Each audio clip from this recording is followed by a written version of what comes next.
Warning. Tongue and Geek contains heavy spoilers.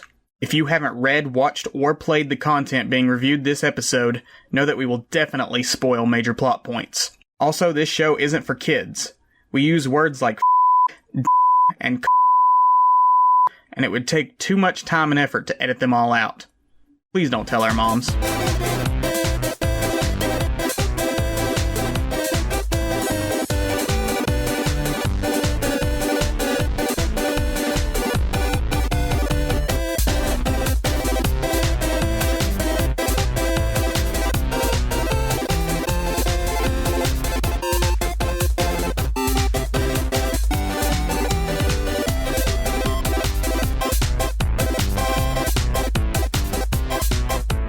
Hello, lovely listeners, and welcome to Tongue in Geek, where two more white guys on the internet give their unsolicited opinions on all things geeky. I'm Isaac. And I'm Tyler.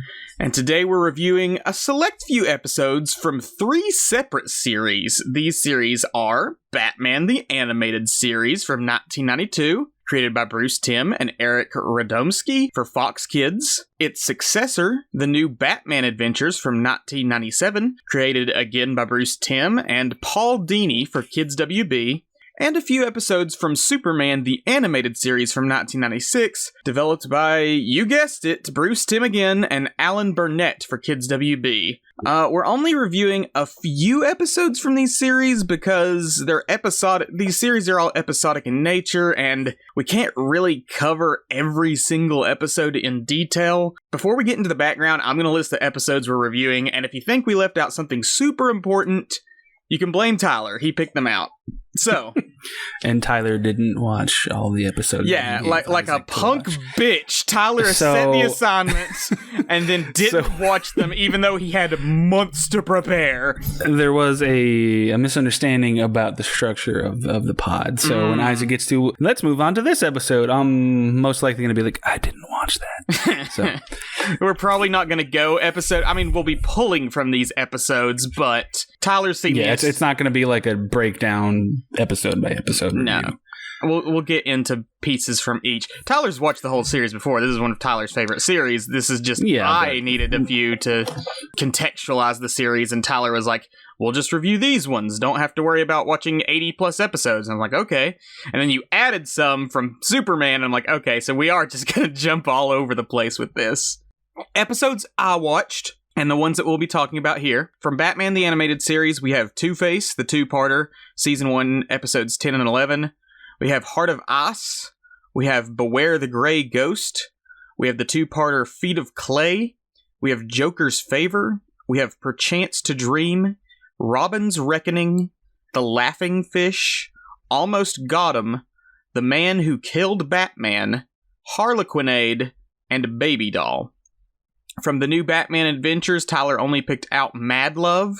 And from Superman the Animated Series, he picked The World's Finest, which is a three-parter that kind of acts as its own little short movie. With that out of the way, Tyler, you want to give us some background on these series and why you picked these episodes in particular? First I want to get on my soapbox and say that I absolutely hate how the DC Animated Universe tends to separate their titles for their shows, because god damn it, it's just Batman the Animated Series. Like, I know the character design was overhauled for the last leg of the episodes, retitled the Batman and Robin Adventures or whatever, but it's still Batman the Animated Series, for God's sakes. So there's that out of the way. So as far as background is concerned, like Isaac said, it was developed by Bruce Timm, Paul Dini, Mitch Bryan, Warner Brothers Animation. The inspiration for it was somewhat based off to the Tim Burton movies at the time, because those were huge hits and very influential. I'm not scrolling through a list of notes. Not at all. I like what Bruce Timm and another person that was part of the design team, Eric Radomski, said about emulating Burton style. They wanted to capture the otherworldly timelessness of those movies, which I think they did really good, because one of the stylistic things about the show I love so much is that it could be anytime and out of time at the same place. It kind of has this like 1930s, 40s like Art Deco look to it, but it also has modern technology, so it's pretty much just anytime. Modern by 90s standards. Oh my god, here we go. This is just going to be me smacking Isaac down with his stupid hot takes for God knows how long. What? I just pointed out that this show is now 30 years old. That's all I'm saying is that it's got a... I'm ready to go. I got my fisticuffs up. Okay. I am in defense mode. Let me throw this out here to our fans. A little behind the curtain here at Tongue and Geek. We have a shared Google Drive where I will post sometimes, show notes and things that I'm preparing to talk about. Tyler sometimes like to peek at these, and I don't mind it. But he looked at this one, and he's like, "You son of a bitch! You're wrong on every point." So Tyler has been, I would assume, just prepping his defense against every point I intend to make here in this review. Prepping, not so much. More just like just silently girding myself. Yes. Well, we're preaching to the choir here.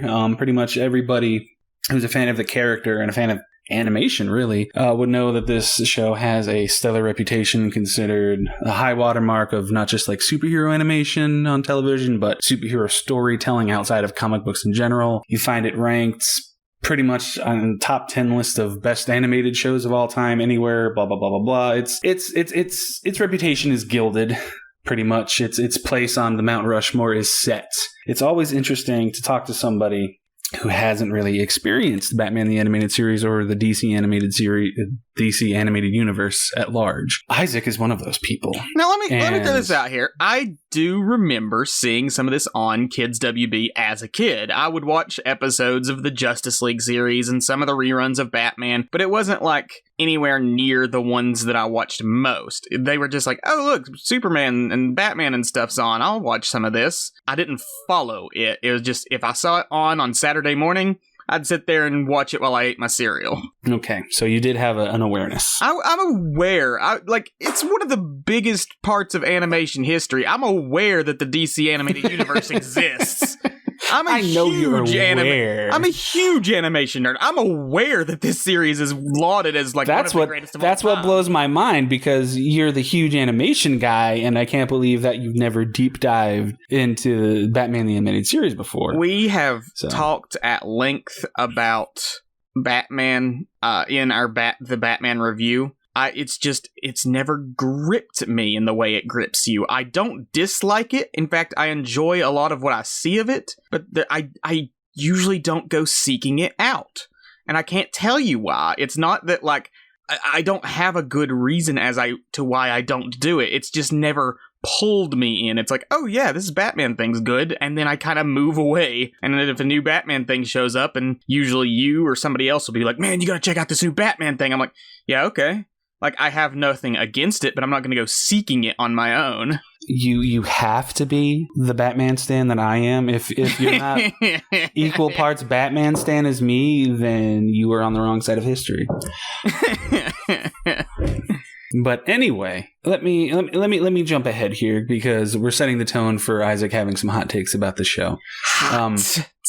I will say, as much as I love it, and it is one of my favorite shows, the overall talk around the internet, it's basically nothing but insanely high praise. But I don't think it's perfect. It's not a perfect show. When it's good, it's some of the best there is, in my opinion. But there are a handful of episodes that I'm never going to watch again.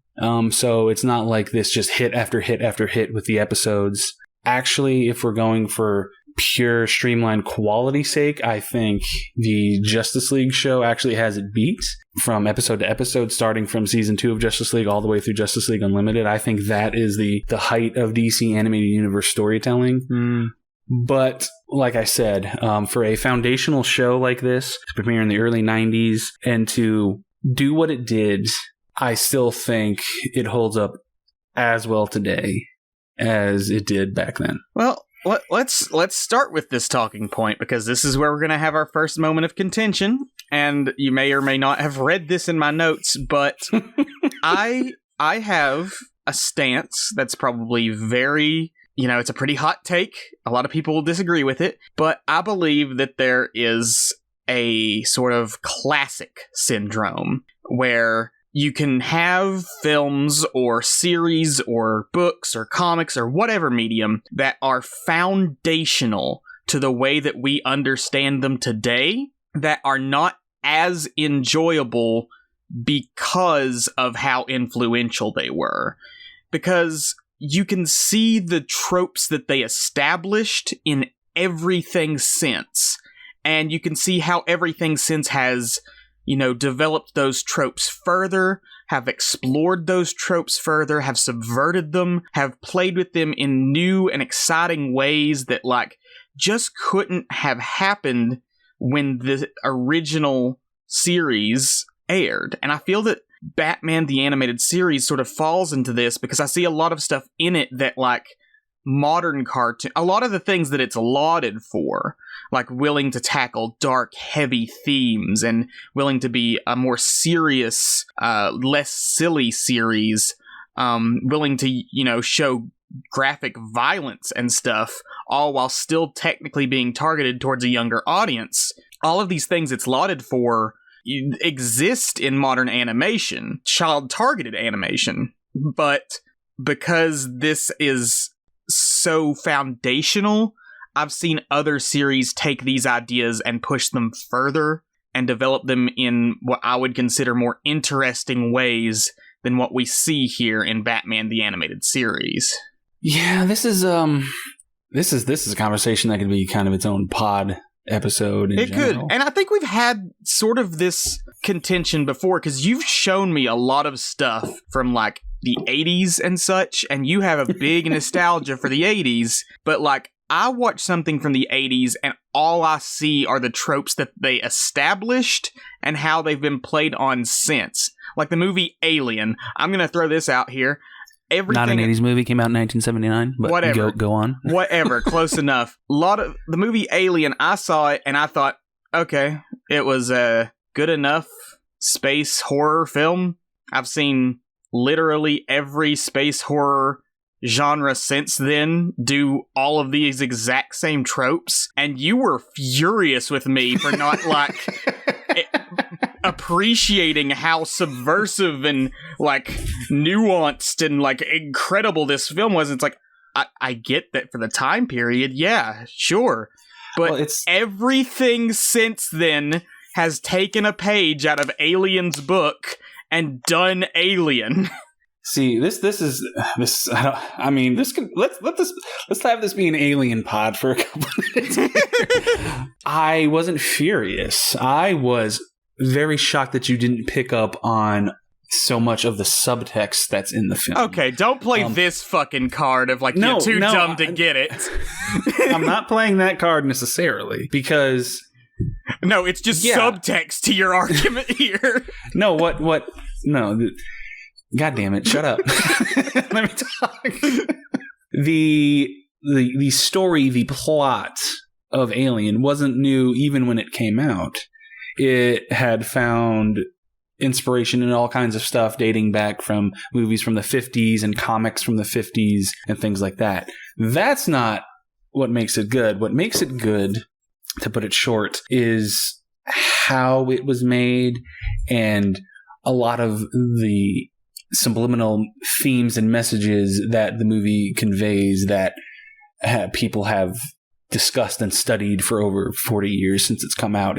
I don't want to make this just, the Alien pod plus Batman the Animated Series, because that's weird. But there's a lot of sexual politics in that movie. There's a lot of sort of religious underpinnings in that movie. There's a lot of mythological underpinnings in that movie, packaged in this very simple, streamlined, people trapped in a space with a monster story. That's what makes it great, not the fact that it's just a well-made monster movie. So, digression of Alien over. What did I want to say about you said classic bias. I could see that point. I don't know how I feel about that argument, because it's all subjective and it's all dependent on taste. But when it comes to something that's foundational and did something well, I don't think because something newer comes out and might expand upon it or evolve it, that takes away from how well the original thing did it in the first place. Well, no, but think of it like this. I didn't watch this series until after I've seen everything else that's been built on this. So, like, while I can appreciate this for what it did, it's not as revolutionary to me. I can see what it does, and I get, like, the base level of, this isn't new, I'm just going to have to evaluate it by how well it does on its own. And in some cases, it does the stories and tropes that it's going for very well. I just don't think it does them to the level that it's lauded for, because it's lauded as one of the greatest animated series of all time that tackles these super heavy, nuanced themes in these very mature and, like, articulate ways. And I see this show and I think, sometimes it does. Other times, it's just kind of a campy detective action story. And I mean, I actually agree with you. Sometimes it is that. And sometimes it is the kind of campy detective superhero story. And that is what makes it so good and compelling. Okay, I'll meet you at this. I do kind of wish that it was more serialized in its storytelling. I know before, like, I've complained that, like, every show now needs to be, like, a serialized overarching story, and then I kind of miss more episodic storytelling. But I think for as many episodes as Batman the Animated Series has, it could have used more, connective tissue narratively than it has. I do think over time the episodic nature of it is something of a detriment. See, I disagree on that point. I don't think that the fact that it's not serialized is a problem, because even with it being heavily episodic, we still get mostly the same characters sort of popping back in and out in the story. We get the same villains, not in every episode. You don't see the Joker in every episode, or Harley, or Mr. Freeze, or anything, but they do come back, and we do see them, and their interactions with Batman change over time. It's just not like from there's a continuity, but there's not right. arcs necessarily. And I think that works because what we get instead of this big overarching story of to get to the core of why I don't think it really needs to be serialized, we got to talk about Batman himself as a character. Because, here's the super hottest take. I think Batman's villains are more interesting than Batman. Let's just throw that one out there. But I think specifically with this series, the reason is, in a lot of the episodes, at least the ones you show me, Batman's not the protagonist. Yeah. Batman is a side character or even an antagonist to the characters we focus on, which are usually the villains. Mm-hmm. So I think in a serialized story, we wouldn't get that as much, because instead of having episode to episode, we're going to focus on Mr. Freeze this episode, or we're going to focus on Harley this episode, or the Riddler. Like, instead of that, we'd have one serialized story trying to tell the story of Batman trying to fix Gotham, and I think that would be far less interesting than these brief glimpses into these tragic figures that live in Gotham. Yeah, good point. Yeah, I mean, I agree. That agreeing probably contradicts what I just said, but I agree. Although I do think it could have done with something more, like with more 2-parters or more 3-parters, like with Superman the Animated Series and the World's Finest episodes. A bit more continuity, yeah. Yeah, just a bit more continuity. Not necessarily like season-long arcs, right. But more... Well, let's zero in on something a bit more specific here. Out of the episodes that I gave you were just episodes that I kind of pulled off the top of my head that I really love. Mm-hmm. That I think would have been good primers. What was the first one you saw that you're like, wait a second, I don't see the big deal, or this isn't that good, or why is this one considered classic? It was the first one you recommended, actually. It was the Two-Face 2-parter. The Two-Face 2-parter. Yeah, so let's very interesting. Let's talk about the Two-Face 2-parter. So, Two-Face 2-parter follows Harvey Dent as he has his breakdown, becoming the villain Two-Face.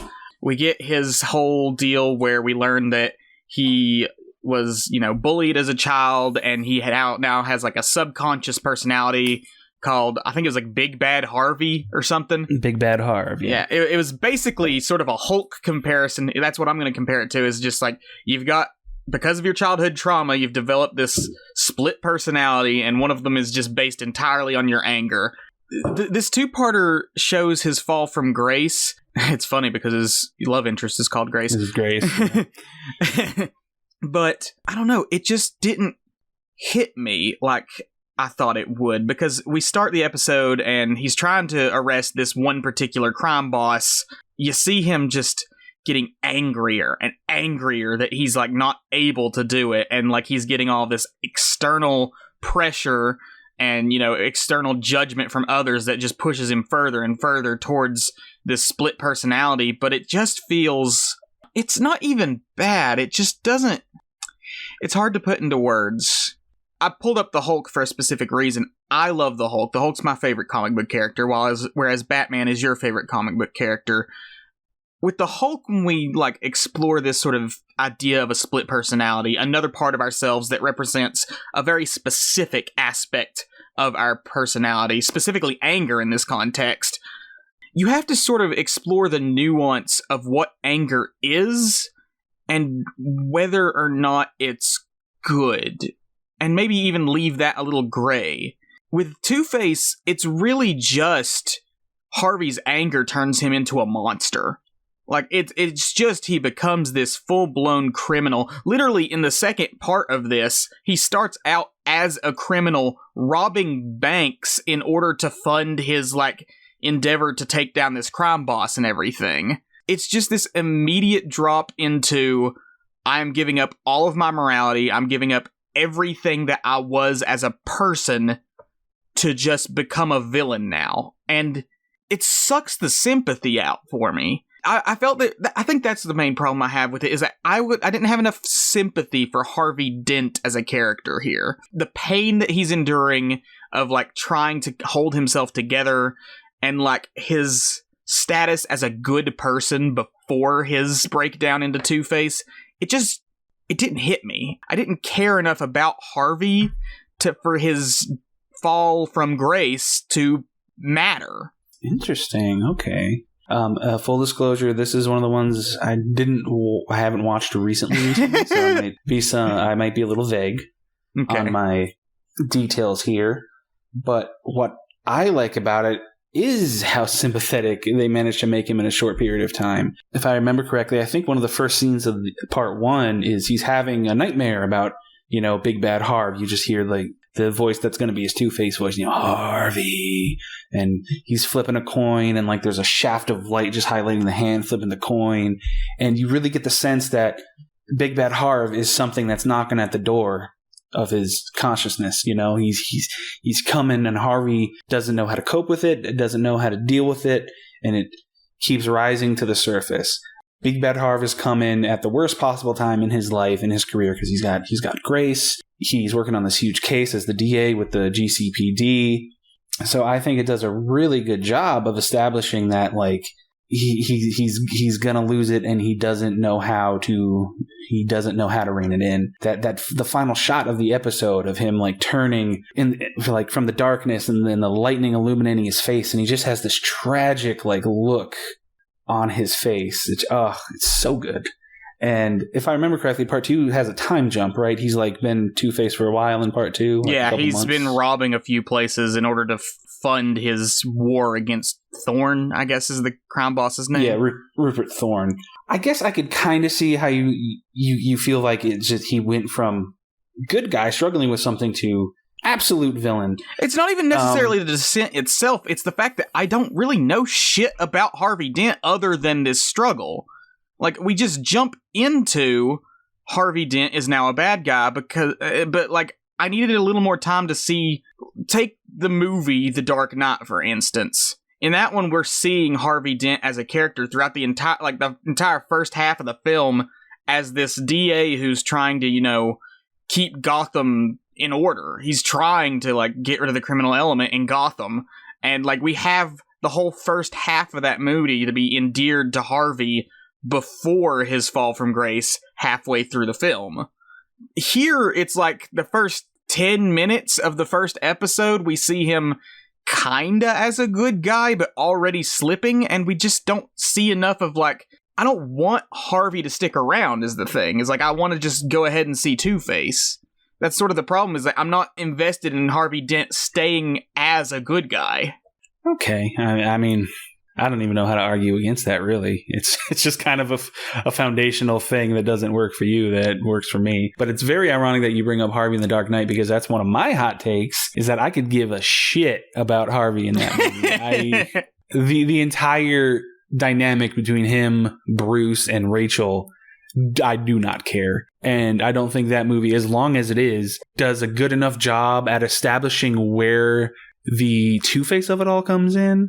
They kind of make allusions to it early on, where it's like, oh, like back in your early days, you were kind of known as Harvey Two-Face. But like, okay, what does that mean? You know, what, like, we see him kind of struggle with his anger in one scene, but then when he gets burnt and Rachel dies, he kind of just becomes like a whiny bitch, and his entire Two-Face arc is like rushed in the last act. Like last act, you can make that argument, but like, we have the full first half of that movie actually showing who Harvey Dent is. Even if you weren't invested in him, at least time-wise in the film, we know who Harvey Dent as a character is. I really didn't know who this Harvey Dent is, and it's maybe because I skipped 9 episodes of the series to get here, and he may have been in those, but he's just kind of a guy that I'm seeing fall, but I didn't know where he started from, you know? Yeah, that's a good point. I think he was in another episode before the Two-Face two-parter. He had a very brief bit in the very first episode, because I watched a few episodes you didn't recommend. I watched like episode 1 just to see like where did this series start. It was weird. The Man-Bat episode, that's a wild start to start with Man-Bat of all things. Yeah. The release continuity of episodes, I can never get it down. Like, I don't know what's technically the first episode, what is technically the seasons, because what's on HBO Max now, that's not how it is in my DVD sets, and I haven't upgraded to Blu-ray, so I don't know how the episode order breaks down there. But I know that like the episode order on physical media and air dates and stuff vary differently. So when it comes to what's technically the first episode, I have no idea. I think it is On Leather Wings was the first episode that aired, but I could be wrong. Let me see. First appearance. Yeah, his first appearance was On Leather Wings. Last appearance, Second Chance. Did you watch Second Chance? It's the last Two-Face episode in the series. You didn't add it to the list, and I didn't pull that one up. Sorry. No problem. Didn't know who Two-Face was. Okay. Oh, he's also in Pretty Poison. That's a Poison Ivy episode, if the name didn't give it away. I mean, yeah. I mean, I guess I could see where you're coming from. Overall, what I think works so well about the show most of the time is that it's very concise with plotting and structure. So even though we don't know, like, everything about Two-Face, I think the first part does a good enough job of like, he's a nice guy and he's trying to do the best he can as DA, and he loves his, you know, he loves his girlfriend, fiance, wife, or whatever. I can't remember because it's been a hot minute. It's Grace. He's Grace. I don't know if she's his wife or fiance. She's his fiance. Okay. Oh, excuse me. Peanut burps. I just had a lot of peanuts. I think there's a lot of good shorthand storytelling for you to get like Harvey, good guy. Oh man, I feel bad for him because he's got this demon on his back and he's afraid of it and he doesn't know how to handle it. And it's all going to come crashing down because of this one case that he's so invested in, and it goes ass up. Yeah, I don't know. It's just in short form storytelling like this, like with an episodic series like this, you have to accomplish so much so quickly in order to like gain investment and then pay off investment. And for me, this two-parter just did not gain my investment at the beginning. It's just, I wasn't invested enough in Harvey Dent's fall because I wasn't invested enough in Harvey Dent. So by the time everything's wrapped up in the second part, it's like, oh, okay, that was a Batman story.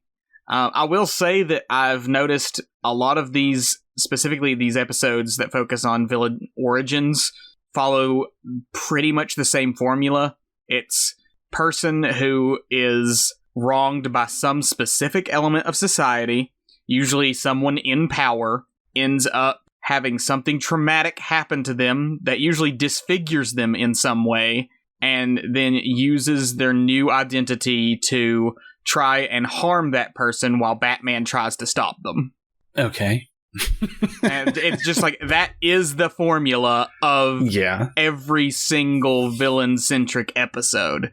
And there's nothing wrong with that. It's just, there are no surprises. Like, I know from start to finish, I'm going to see some new character who is going to have some kind of down on their luck moment because of someone in power. They're going to become disfigured or have something happen to them that drastically changes their social status. They're going to become villainous and do a bunch of terrible stuff in order to gain revenge, and Batman's going to come in and stop them. The beats are note for note in every single one of these, and that's fine. It's just, there's no surprise endings here. That's fine. It's just, I'd like a little more suspense in this series, because Batman, when we talked about The Batman, a lot of The Batman as a film was driven in this sort of mystery and suspense, and like, you could still say that like it followed the same general trope of somebody who'd been wronged by society and, villain, blah, blah, blah. But like, we didn't know how things were going to turn out or how things were going to end up. It was subverting a lot of the ideas that we had about Batman as a character and about his villains as characters. Looking back on this, it's just like, okay, we're going to do this again and again and again and again.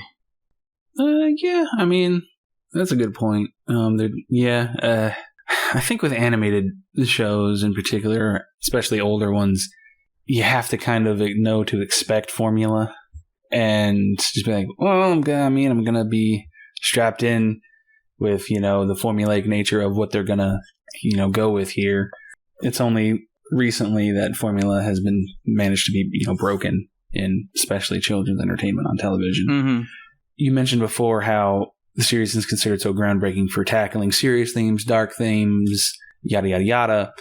I'm going to take that a step further. It's not so much beloved or appreciated for that in and of itself.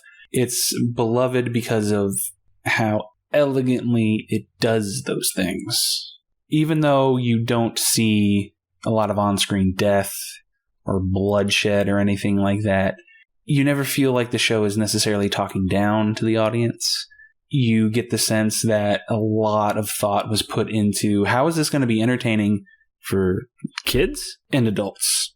I don't know where I was going with that. I don't know. I don't know why I went off on that particular really, tangent. It is really a series more of execution than formula, because formula-wise, it is very repetitive. And I don't want to make this sound like I'm against formula. I'm not. A lot of the series that I love rely heavily on formula. Hell, when we went way back to our Dragon Ball series, I love Dragon Ball, and that series is formulaic as hell. Shit in the world.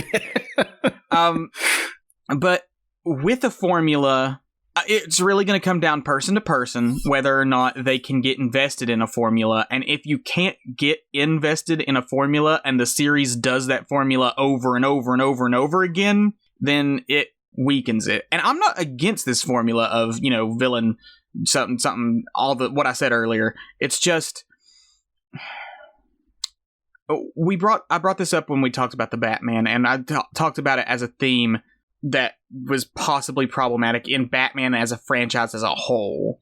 The formula of this villain is down on their luck person, power structures, yada, yada, yada. It focuses all of this energy on the tragedy of the villains without actually sort of focusing on how society has burdened them. Because, like, in each of their stories, we see how society burdens them, and, like, that's the crux of their story. But at the end of the day, they're still the villain, and Batman's still more focused on stopping them than on righting the wrongs that happened to them. Now, there are specific, like, episodes where we do see more of Batman actually sort of trying to find a middle ground between their hyper-violent, I want to get revenge on the person who wronged me, and, completely ignoring the issue. I think in Heart of Ice, we see, Batman, the guy who killed Mr. Freeze's wife, Batman reveals that to the public and gets him arrested and everything. So we see it at moments, but the fact that this formula does this over and over and over again, where we see the bad guys portrayed sympathetically, but also still being portrayed as the bad guys over and over and over again, it just, something about it rubs me the wrong way. So basically, the show does enough legwork and has enough nuance to say, these people are victims to a degree, from societal ills, but the narrative doesn't do enough to shift focus on, okay, well, how are we going to solve the bigger problem, the societal ill problem that's corrupting these people and making them turn to villainy? Yes. Basically, the hot talking point about how superheroes uphold the status quo over anything else, basically. At the end of the day, Gotham's still a shithole city where terrible things happen to innocent people. That's just part of the formula, and it's frustrating because I don't think I would have cared that much a few years ago, but with all the shits that's happened in the past few years, seeing focus on individuals and them as individual problems over the larger, broad-scale issues that are driving all of the terrible things happening, it's just frustrating, and I can't separate it as just, oh, this is just a piece of fiction, we can just focus on this villain's story, because it's so integral to how I see the world now, is this idea of there's bigger, broader things happening that influence everything, and if we just ignore that to focus on individuals, we'll never see anything change. And yeah, I can't even fault you for that, because and here's the thing, the world has fucked us up for it has for the past 2 years now. I think the show is trying to present that. It's just a very frustrating thing for it to present. And maybe that means it's good art, but it's not a feeling that I'm enjoying having when I watch the show. It could be that Batman the Animated Series is saying, we won't ever see broad-scale change. The tragedy of all this thing happening is that society is always going to harm individuals. There will always be those in power who abuse that power, and we're never going to see a good version of Gotham. Yeah. It's just so disheartening, and there's a point where a show has to give me a little hope. And to see this formula play over. I think Batman the Animated Series gives a little hope sometimes. Sometimes, yes. We'll talk about some of those instances, but this overall message of people are always going to keep getting hurt forever and ever, and even the good guys aren't going to be able to stop it, is just God damn it. Man, I did not know, of all things, Batman the Animated Series would send you down this spiral. I guess you can say that's good art. It don't feel good. Yeah. It just don't feel art's not good. supposed to always feel good. No, but art isn't safe, Isaac, to paraphrase Rob Zombie of all people. I'm aware, but there's just, I'm with you there to an extent, because we've had the conversation a million times before. I have a difference of opinion when it comes to what art puts out into the world in relation to, real world society and politics, the society, right, and politics and all that, and how it influences things. But fuck, I keep having brain farts more than usual. That's okay. What was I going to say? I do agree. I'm at that point now where, as much as I love superhero fiction, I do kind of want to see a story in comics or on film where the status quo is shifted in a radical direction by these heroes. Some subversion would be nice. Some real cultural subversion, and I'm not talking about that bullshit what if Superman was evil subversion. I'm so sick of that bullshit. Yeah, it's rough, because I don't think people. I'm the first person to say you shouldn't look to art to validate your worldview or your politics. No. But when superheroes are so dominant in pop culture, and they're going to remain dominant for God knows how long, you start to pick up on things that you might not have before when they weren't so saturated, It's just... So what would an Avengers movie look like if they actually pulled the resources and worked with world governments and stuff to solve world hunger, and it worked? Yeah. Or, upend the justice system to make it less corrupt, and it worked, and it stuck. What would that story look like in a comic book, in a movie, in a TV show? I want, and I'm, maybe throwing this out here, I may write this someday, but I want a superhero story where, instead of focusing on big battles between good guys and bad guys. We focus on someone who's just taking all of these fantastical powers and sci-fi technology and everything, and they just create utopia. Like they just fucking yeah. They just make. What bugs me? It's I like, hate to interrupt this guy has the ability to duplicate shit. Hey, how about we just duplicate all food forever? Yeah. What bugs me is that these stories have been told before in comics, but it's always the fucking villains doing it. Yeah, and they always end up going too far. Like. That's what's so frustrating about superhero stories is that the villain always has to. I want a story where the villain ends up being right.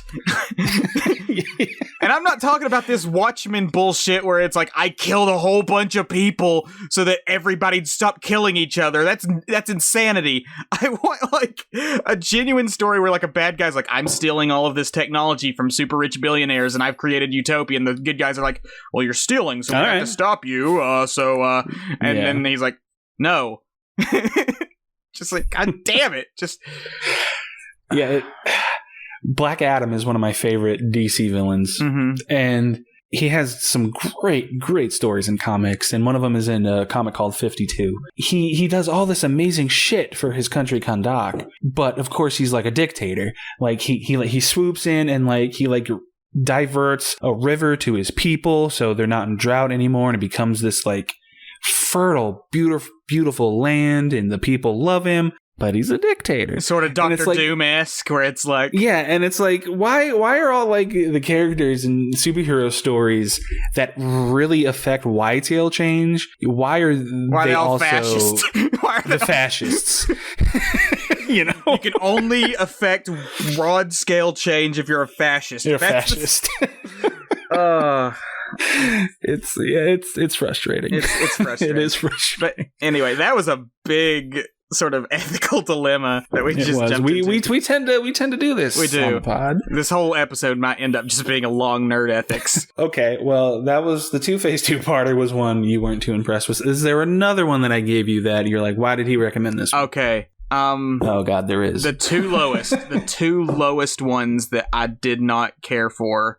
I didn't actively dislike them. I was just kind of bored. Beware the Grey Ghost and Perchance to Dream. Yeah, the Beware the Grey Ghost hurts my heart that you were kind of bored by it. Now, here's the thing. There are Perchance to Dream. I kind of had a feeling you might have an unpopular opinion about that. Let's start with Beware the Grey Ghost. There are elements of it I like. The fact that we get to see Batman's inspiration. The fact that we see the idea of how much power an image has on, this former actor who was literally just an actor in this small B-list series, influenced Batman to such a degree that he created a superhero. And also the opposite end of that, sort of the corrupted fans, the villain, the bad guy in that episode ends up being some kind of toy enthusiast who's so obsessed with all of these series and stuff that he's got merchandise from that he just ends up bombing places. A crazy 4chan fan before there were crazy 4chan fans. All of those things on their own are interesting. Just the general vibe of the episode didn't catch me. And it's another one of those where I'm having difficulty explaining why. Because like I said, I just pointed out 3 big themes of this episode that I liked. But it's just... I guess it's... You know what I think it is? Don't take this the wrong way. I think it's because even though these episodes are only 22, 23 minutes, they're actually fairly deliberately paced for animation. They kind of take their time. And I don't know if you were necessarily prepared for a cartoon that was kind of, It's a little slow. That's a little slower with its pacing and plotting. Let's talk about the speed of this show, because that is one thing. And with this episode in particular, it might be the speed of the animation and action. It's just, this show's animation is usually pretty good on a technical level. Sometimes it's fantastic, like we'll talk about with Feet of Clay, but it's also usually pretty slow paced, which for me seems odd, because a lot of what this show is, when you take away the villain drama and the sometimes detective stories, a lot of this is an action series, and for it to be such a slow-paced animation-wise, I found myself bored in a lot of the fights. There'll be a lot of moments where, like, Batman will very clearly, slowly telegraph a punch, and the other guy will just stand there and take it, and then, like, just kind of give it back. And that's just, like, how the action is. It's just these big, slow, telegraphed blows. I don't know how much of that is a stylistic choice or something that I kind of wish I did a deep dive into the mindset of the animation process, because when I meant the pacing is slow, I don't mean necessarily the pacing of the animation. I meant the storytelling. But if you're looking for like kinetic animation action, that's not this show. I do know that the show was very, very, very heavily inspired by the Superman Fleischer cartoons from the 30s, which have that. It has the same kind of character design, the flow to the animation. You see Superman rear back for a punch. You see him make those poses, and the animation, they show you like the movement and everything like that.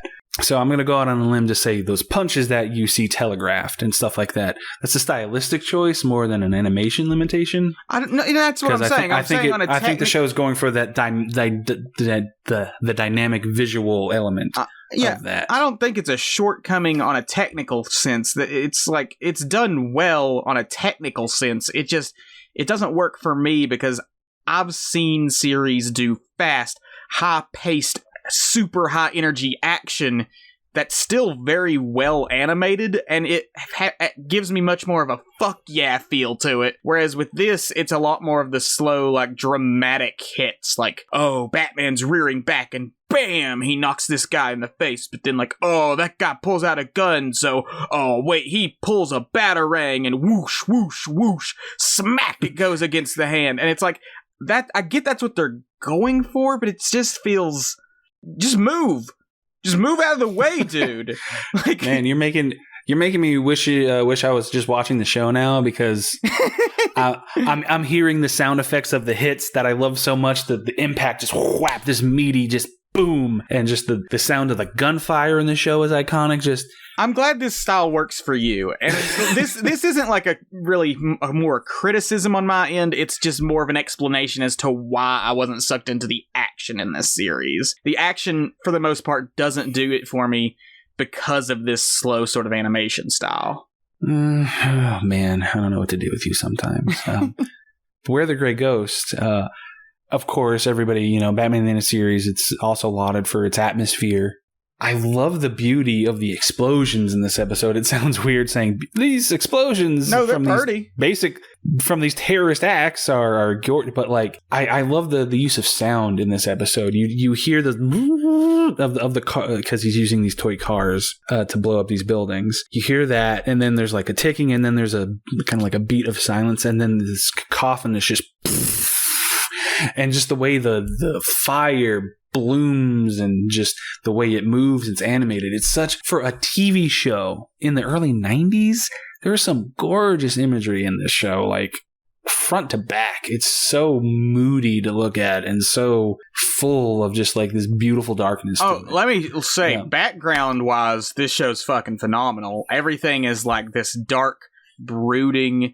I looked it up, and like everything was basically made on black paper for all of the backgrounds, and then made lighter, which was brilliant because it sets this tone throughout the entire series. Even in the daytime, the few times we get daytime, it just looks like this moody, brooding city. The background art is phenomenal. And again, I don't have a problem with the animation on a technical level. I think for the most part it's well done, sometimes phenomenal. It's just the pacing of it really sucks all of the joy of the action out for me. And with Beware the Grey Ghost, while I could see the themes it was tackling and I could get somewhat invested in the actor's story here, it just, I don't know. I don't know what kind of story I was hoping for, but it just didn't hit. I don't have a specific reason for disliking this one. I was kind of bored through the whole thing.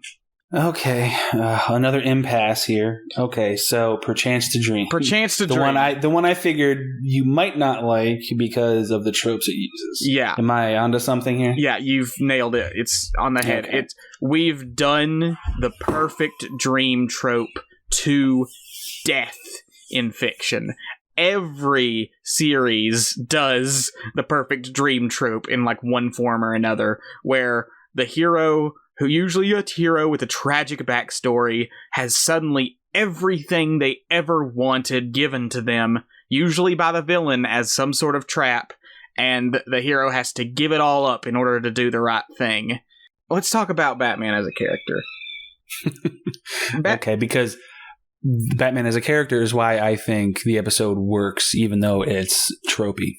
Batman as a character, I like him in moments in this series, especially moments where we see him showing more compassion towards his villains. There's a lot of moments where he's kind of specifically like towards Harley that really resonated with me, because it's like, oh, we're finally not seeing just the brooding, scowling loner who's always, super serious and just beating up these people and not really addressing the bigger issues. We're finally seeing someone who's being empathetic towards these people and, helping them out with or trying to help them out with their problems. I like the moments like that. That's where I'm most invested in Batman. But in Bruce Wayne, I just have no investment in Bruce Wayne as a character, specifically here, because it feels like Bruce Wayne is just a mask for Batman. And I know that's sort of part of the character, is that he is the Batman persona and Bruce Wayne is the facade. But in this episode in particular, we're supposed to be seeing what we would get if Bruce got everything he wanted. And it's like, I don't care if Bruce gets everything he wants, because I don't care about Bruce Wayne. I care about Batman. And even then, to a lesser degree than I care about other villains and such. Him having his parents back in his life. Okay, so now he's just a rich boy who has everything he ever wanted, just as every other perfect dream trope does. And he slowly realizes that it's not right. This isn't his real life, and he needs to get back to snap back to reality. It's just so done at this point that it's like, this one didn't do anything for me to really stand apart from any of the other perfect dream trope.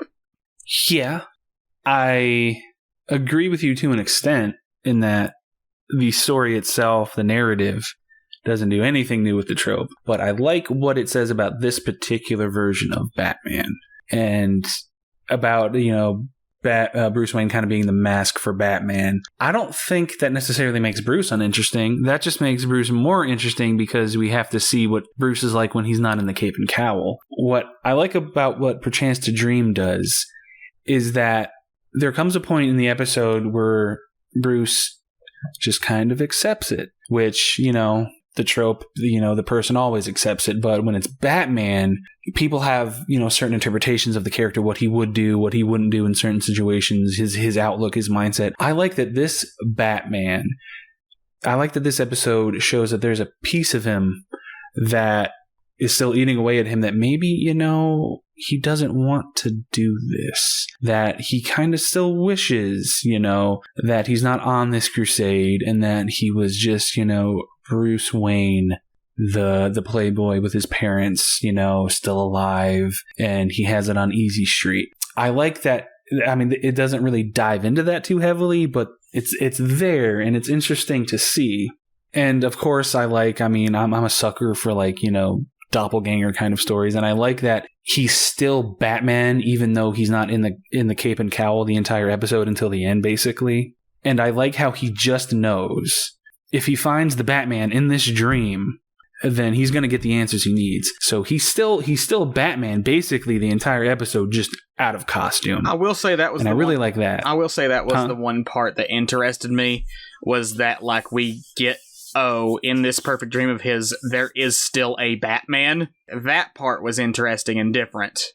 Yeah, and I like seeing Bruce see Batman outside of himself.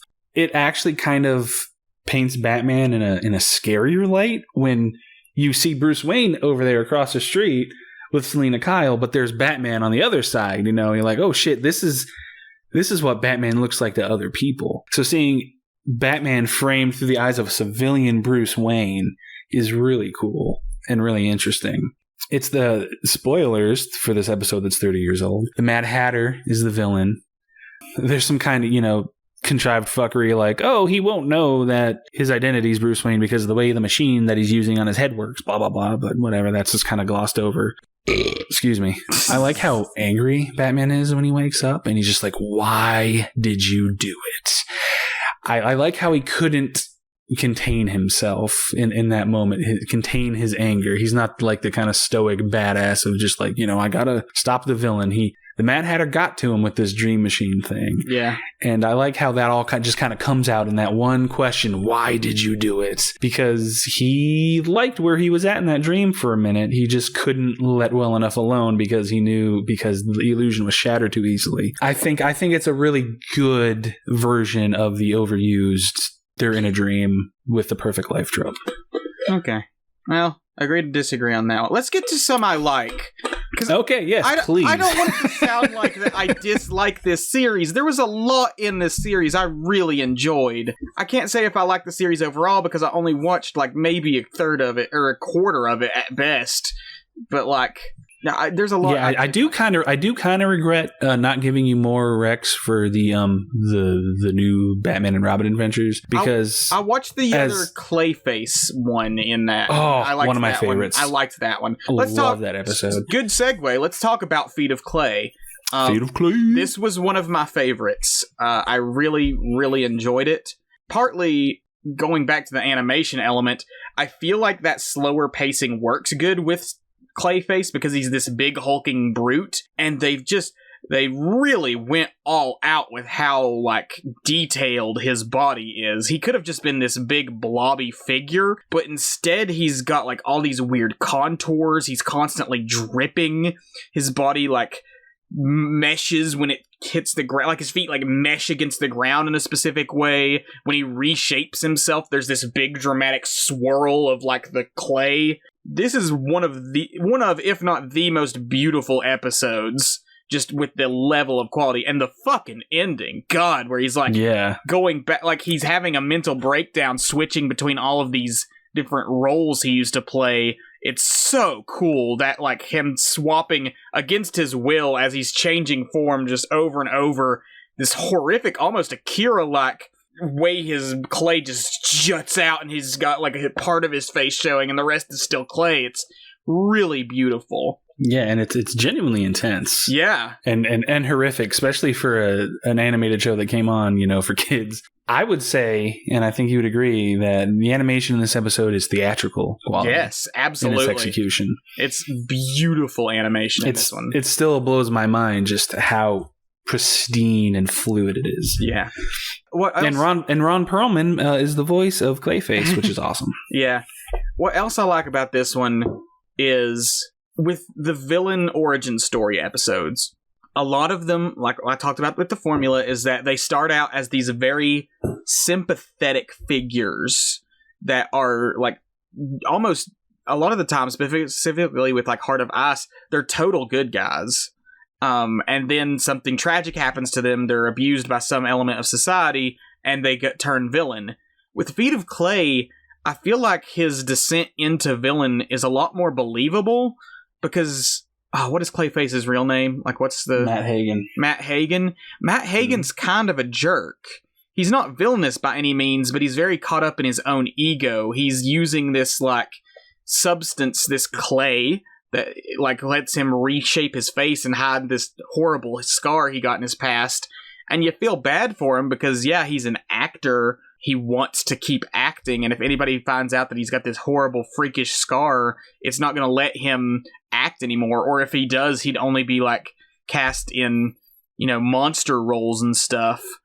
But he's still got this ego to him. He lashes out against his friend a lot. He talks a lot about wanting to be I used to be great. I used to be one of the greatest.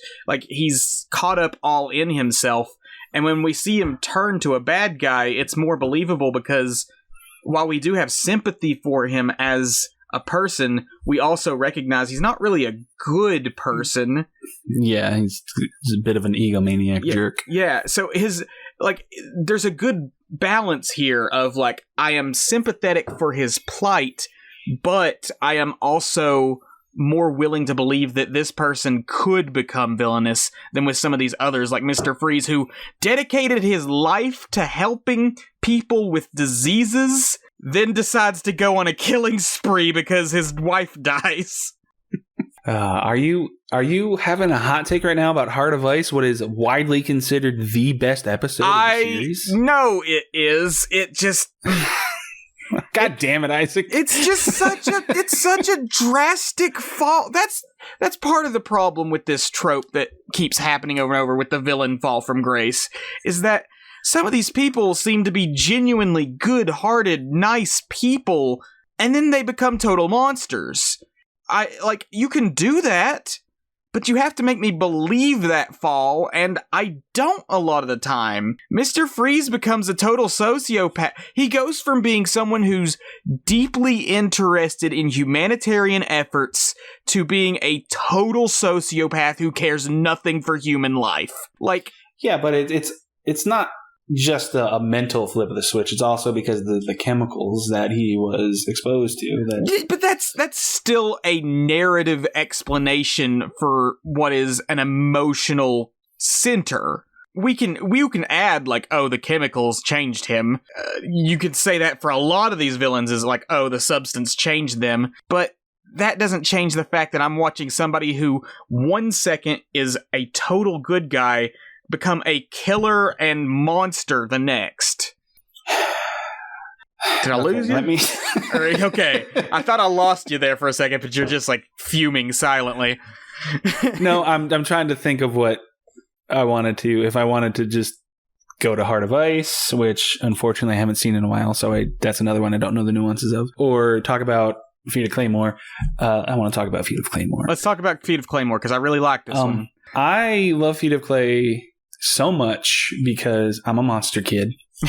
And I love how this episode is so much about, like, movies and putting on a role and characters, and I love a good ironic twist to a character. I love that an actor who made a career out of, various different roles and characters and embodying all these different people with different looks is, from his own hubris, transformed into something he can't control. Yeah. A makeup he can't take off. A makeup he can't control. I love that kind of, like, ironic twist of the knife in villains and monsters and stuff like that. And this episode gives me a lot of, like, classical to universal horror movie monster vibes. Right. That's another thing, is that Clayface is a legitimate threat to Batman in a way that a lot of his villains aren't. Like, Batman can't beat Clayface with, like, hand-to-hand combat like he can the Joker or, Two-Face. Somebody who's, like, Clayface is a big pile of sludge. You're not going to punch that and beat it. Like, he has to get more creative. He tries. We see him try, and it's awesome. Yeah, like, he has to get more creative with the way that he fights Clayface. And it's good to see this variation from just, like, oh, man, the villain has laid out some trap for me, and now I have to get out of the trap and then go beat them up, to him actually being like, okay, how am I going to deal with a living pile of sludge that can transform itself into basically anything it wants to crush and kill me? Yeah, and even before he's Clayface, well, he's Clayface in the beginning, you see him impersonating Bruce Wayne. So there's that extra threat too, not just the physical one, but the subterfuge one. Yeah. I think Clayface is one of the best handled villains throughout the series, and I wish they used him more. I think he's only in 4 episodes, and all of them are good. I definitely agree. I really enjoyed Clayface. Let's hoping that they just announced Batman 2, The Batman 2. Please do Clayface. Please do Clayface. I want to see Clayface in live action so bad. How would Clayface fit into that kind of story, though? That's like some people are saying, like, oh, this version is just like, it's too grounded for that. I don't think it is. I think they can find a way to make it believable. I don't know. We'll see. Matt Reeves said he wanted to try and tackle maybe he didn't confirm it, but he's interested in tackling Mr. Freeze. So okay, we'll see. Okay. Let's do another one I really liked.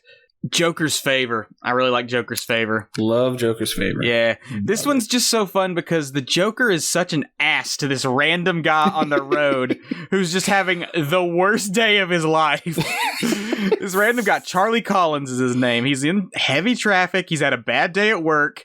And then, like, suddenly a big high-speed car chase goes by. And he's like, you can't stand living in Gotham. And then he's trying to get around this one car. And he's like, hey, you mook, move over. He just gets mad. And it's the fucking Joker in that car. And the Joker gets so pissed at him for, like, getting mad at him on the road that he's like, I'll kill you.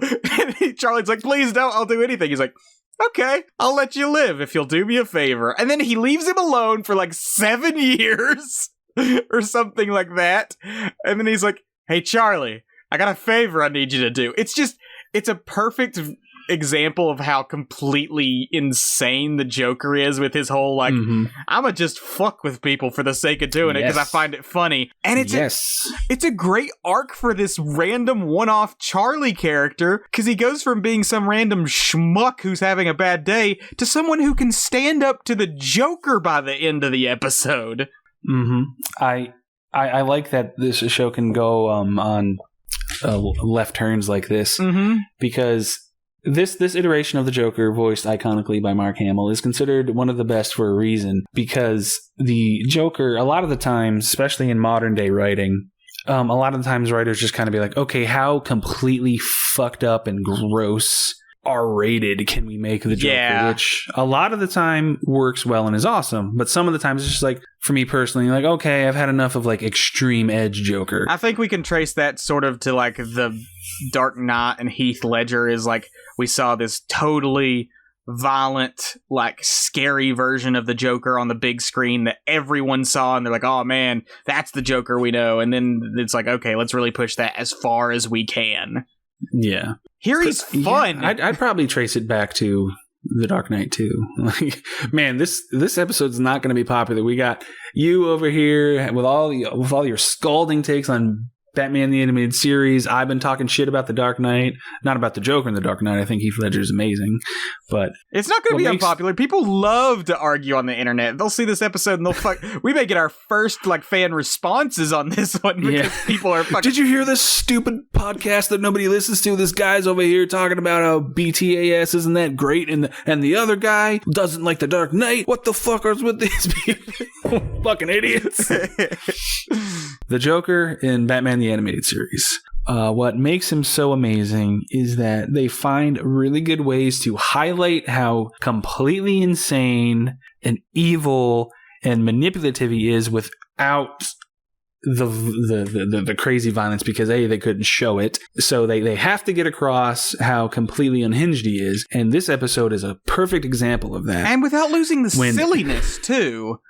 Yes, without losing the clown Prince of Crime aspect. It's all a joke. Because how scary is it? This episode is terrifying. This is a very scary episode. He curses out the Joker. He doesn't know. He looks over and the Joker's just glaring at him with that fucking Joker face. And like he follows him out to the woods. Yep. Just waiting for that shoe to drop. And then he just shows up at his doorstep one day. Hey, remember that favor? I need you.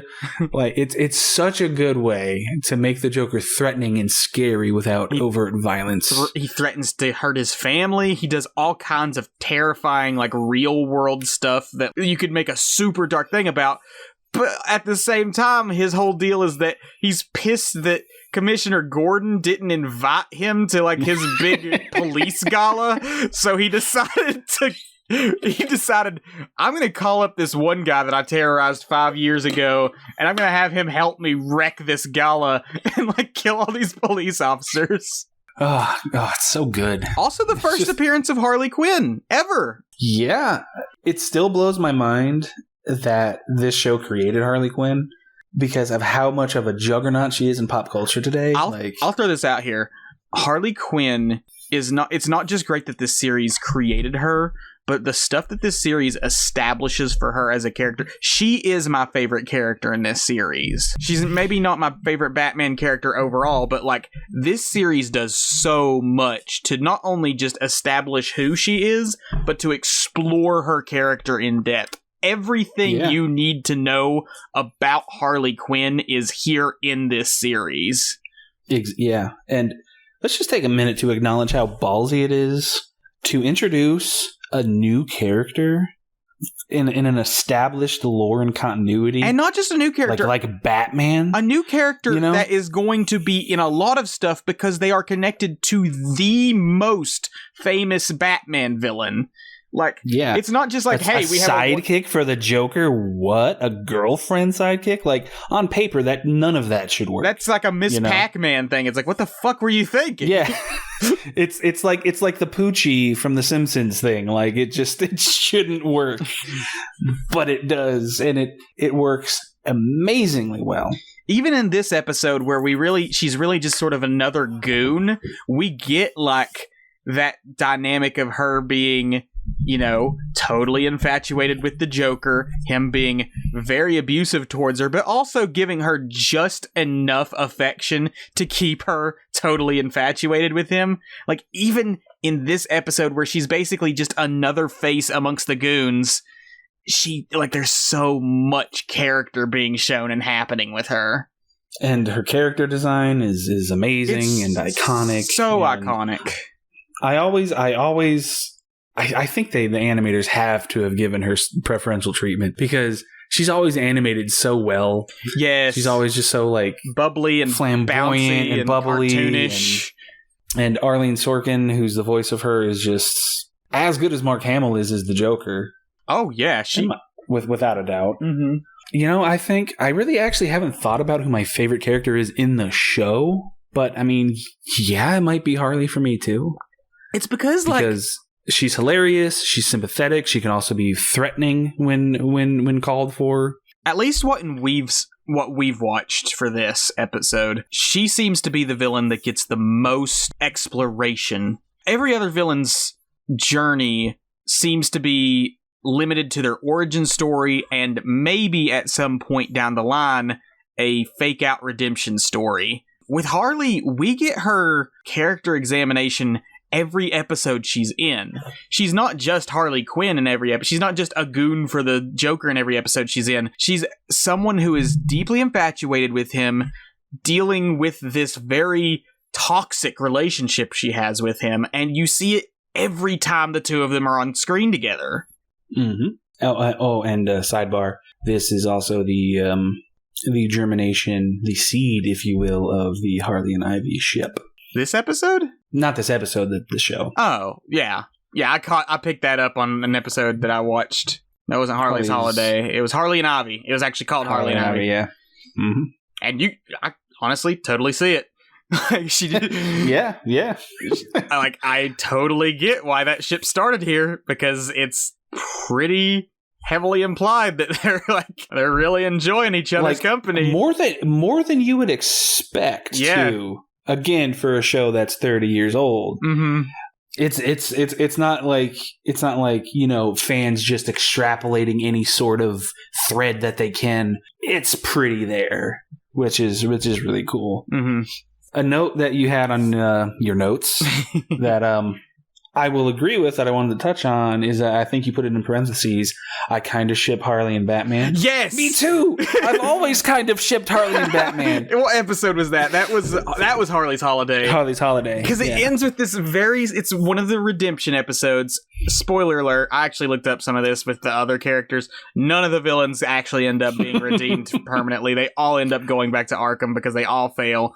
A whole message is there, but I can't touch on because I didn't watch all the episodes. But in this one, with Harley's Holiday, it's this big, fun, over-the-top romp of her just trying to, get away from the police, get away from people after she was let go from Arkham, and then just has a random misunderstanding over this shopping center. And you feel so bad for her. You feel so bad because she's angry and she's pushing all of this. She's making everything worse, but she's also totally just, I didn't want this. I was trying to be good. And then at the very end, Batman gives her the dress that she tried to buy, even as she's going into Arkham. And it's just such a nice, tender moment between them.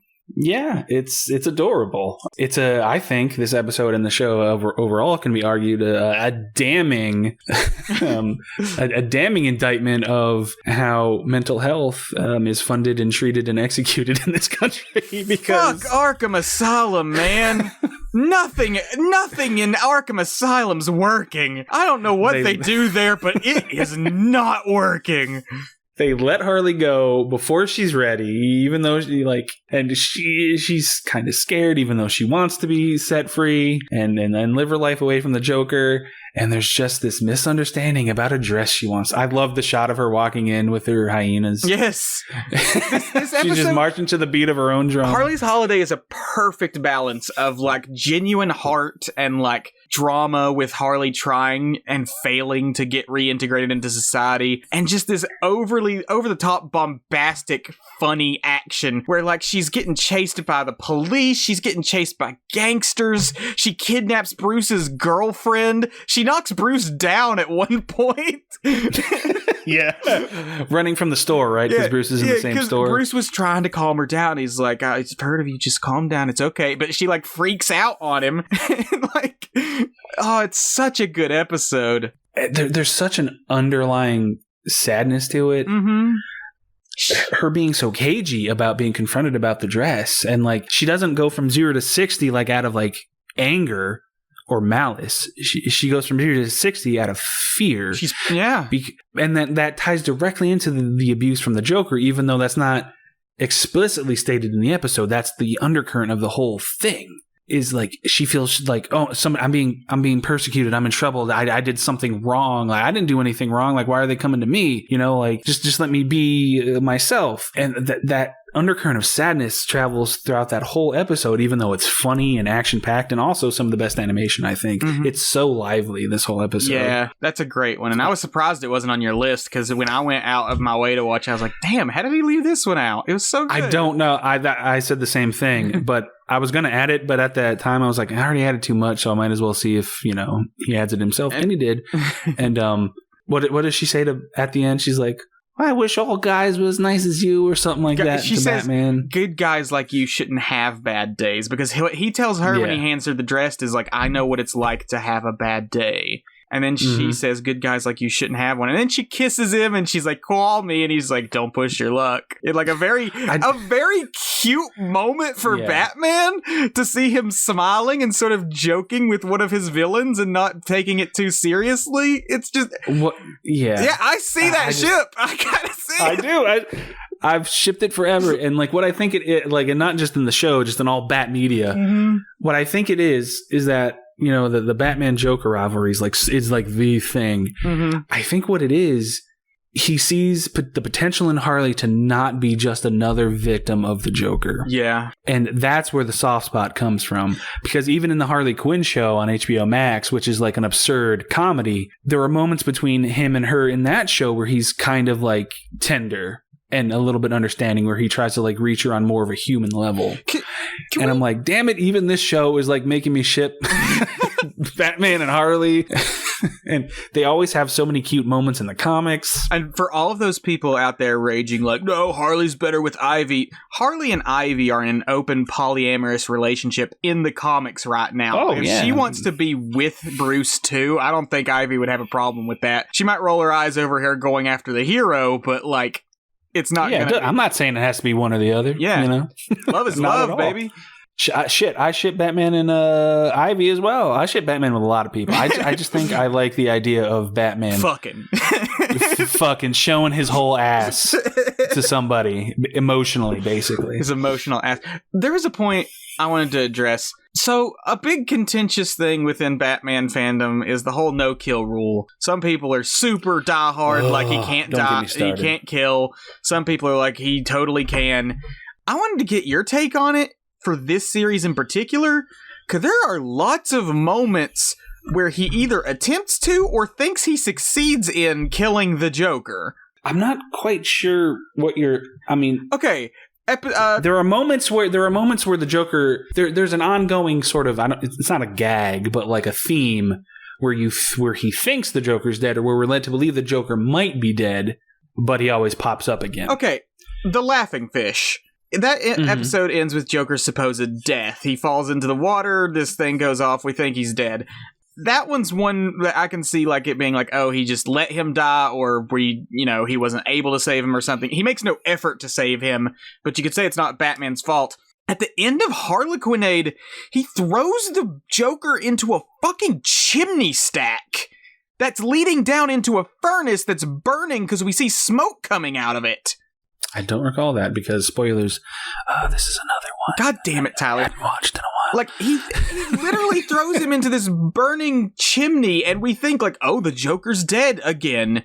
The Joker seems to survive a lot of shit he shouldn't, but it's like, Batman doesn't seem to be taking any, like, holding back in getting rid of the Joker. In World's Finest, which we'll get to later, literally when the Joker, like, crashes his ship into the water, Harley says something like, put it, and Batman makes a fucking joke and says, he is putting now. It's just like, Jesus, Batman. My opinion on the no-kill rule is, oh man, it's a whole thing with this thing. I don't have a problem with the no-kill rule. What I have a problem with is how, and I'm not exaggerating with this wordage, how obsessively cultish some fans are about it. If fans get a whiff of like any sort of action or framing of action that could possibly maybe have led to an inadvertent death of somebody, like in an action scene or something, like they freak out like, oh, I can't believe Batman was so irresponsible.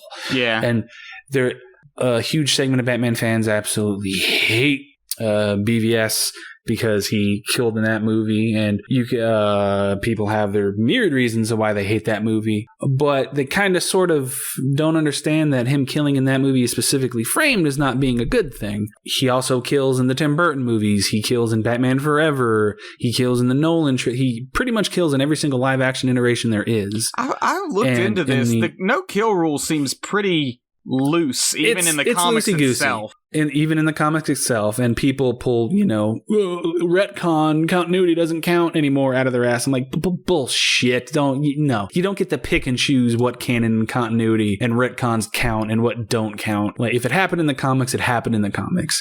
In the Golden Age, in the early Golden Age, he was, a dark Avenger. He carried a gun. He shot people. He broke people's necks. He hung them from planes. He stabbed them. He was a murderer in his very first few years of publication. Even as late into the early 80s and early 90s, they kind of played around with it where like he didn't necessarily actively one-to-one kill people, but things that he did led to the death of people. So it's kind of up in the air depending on how it's written, how it's executed and all that. I can't think of anything specific in this show where like he maliciously does something that he might know will cause somebody's death. I wish I kind of watched this episode you're referring to where he throws Joker down a chimney stack. But I do like how the Joker is like kind of like the one person who will die from like a battle, and he kind of won't care that much because it's the Joker and fuck the Joker. That's the thing, is that like all these other villains are painted as sympathetic or having tragic backstories that formed who they are. Not the Joker. The Joker doesn't get that. The Joker is evil incarnate. We don't. Yeah, and I think that's pretty smart on their part. Yeah, and I think that's why he stands out so much amongst the rogues gallery, because like Batman's got like maybe the most iconic rogues gallery of any superhero. And the Joker stands above the rest because, like, in a group of people tragically, shafted by society, turning to crime in order to get revenge or, just try and make it, you've got this one guy who's just an absolute bastard who doesn't give a shit about sympathy or empathy or even revenge or normal human things. He's just in it for the joke, and that's what makes him a fucking good villain, because like he's the perfect antithesis to Batman, this person who's obsessed with doing the right thing. You've got this guy who's completely amoral. He tries to fucking copyright fish in the fucking Laughing Fish. One of my favorite episodes. And it's just because it's funny. Just because and then he takes the joke so seriously that he gets mad over it, and it's just like, how off his rocker is the Joker. Such a good character. I don't have much to say about the Laughing Fish, but it's a great episode. It's just this weird Joker plot that gets weirder and weirder as it goes. It's just a weird, based off it's one of the few kind of one-to-one adaptations of a comic in the show. It was a comic from the 70s written by Denny O'Neil. It's just wild. And what I love about the Laughing Fish is, again, it strikes that balance where it's campy and weird, but it's also like intense and unsettling and scary because the Joker keeps getting these people. He keeps getting them with Joker gas. And he's ahead of the game the entire time. And all of those scenes where, they're poisoned with the gas and they start laughing and stuff. It's unsettling. But at the end of it, you got Batman fighting a shark and again, the whole fish motive are laughing fish. They're all dyed white with the the red grinning mouth, and and again, the entire motive of this episode is just the Joker wants to copyright his fish. Yeah. that, my friends, is Batman in a nutshell. Why he's so goddamn appealing, why his world has lasted for so long is the Laughing Fish. Everything amazing about Batman is in the Laughing Fish. Oh boy, let's what's another one I loved? The Man Who Killed Batman. I really like these ones where we get some random schmuck just thrown into Batman's world. This total dork who wants to be like a big time mafia guy. He's like got these delusions of grandeur, and he's like, I'm gonna be a big time goon. Everybody's gonna know the name of... What's the name he ends up giving himself? I don't know. You didn't watch this one? God damn it, how many did you watch? I watched Feet of Clay, Two-Face, Harley's Holiday, which wasn't on my list. Fuck. Jokerfish, Heart of Ice, Perchance to Dream, maybe a couple, On Leather Wings.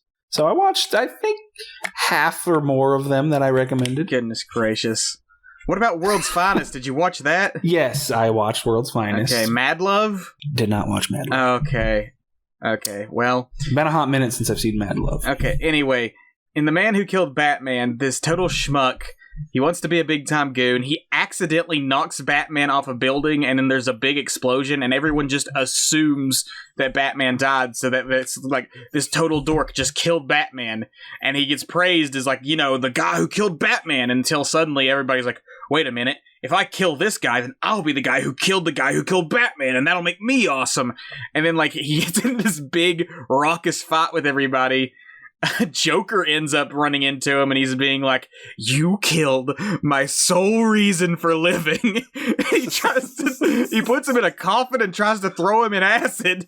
And in the end, like, the Batman survived somehow. I don't remember the specific details, but he survived the explosion. He gets the guy out. He saves his life. He sends him to jail. And this guy gets this weird sort of good ending where he goes to jail and everybody's like, oh man, that's the guy who almost took down Batman. And like, he's like, yeah, it is me. I'm the guy who did it. It's just this big comedy of errors from start to finish of this random schmuck who ended up like falling into success. Sid the Squid. Sid the Squid. That's right.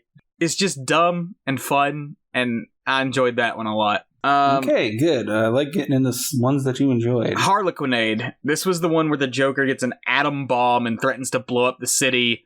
Batman ends up recruiting Harley to stop him just kind of because. I think the reason they give is that she knows all of like his hideouts and locations. They team up. They have a fun dynamic where Batman's like a good straight man to her nonsense. This is sort of like a precursor to Mad Love, where we see like people around Harley trying to, show her how toxic her relationship with Joker is. And, like, this had happened before in Harley and Ivy and stuff, but this is the one where it's like, we actually see her start to get it. She has a bunch of moments with the Bat team. Robin comes in. Robin, and Batman have a fun dynamic together, but ultimately, whenever she runs into the Joker again, she goes back on his side, but then like, the Joker threatens to blow up the whole city anyway, and Harley's like, what about all my friends who live here? What about our friends from Arkham, like Ivy and Harvey and all of them? Like, she's made friends with all these other villains, and he's like, who cares about them? They're just gonna die. And she's like, no, I don't like that. And she actually goes against the Joker there. Yeah, doesn't she pull a gun on him? She does. She goes against him, and it's like a fun moment where finally you're like, yes, Harley's gonna like finally get her act together and realize how bad the Joker is. I mean, he ultimately ends up getting her back anyway before he gets thrown into a fucking chimney. It's like sort of a precursor for Mad Love in exploring really the depths of how toxic her relationship with Joker is. What else can I say about Harley and the Joker dynamic? Because there's two distinct Harleys. There's with Joker Harley, yes, and there's post-breakup Joker Harley. Yeah, there's a definite shift in character there. And a lot of people, I think because everything's got to have those fans, a lot of people kind of tend to side-eye Joker Harley with Joker because, people kind of idolize that romance for certain reasons. Don't want to get into or theorize why. Another thing people dumb. People dumb. Here's a disclaimer. Just because certain people get the wrong idea from things doesn't mean that thing did something wrong. No, this show... It just means that people are stupid. This show in no way romanticizes the relationship between Joker that's what I was getting at. Yes, that's what I was getting at. It's another thing I think this show handles very elegantly is highlighting the tragic nuance of an abusive, toxic relationship. It does a really good job of walking that tightrope of, Harley's still a criminal and she still does bad things, but she's still sympathetic and she could still have a chance. Yeah. It never falls on that side of making her too one-dimensional or two-dimensional on either side.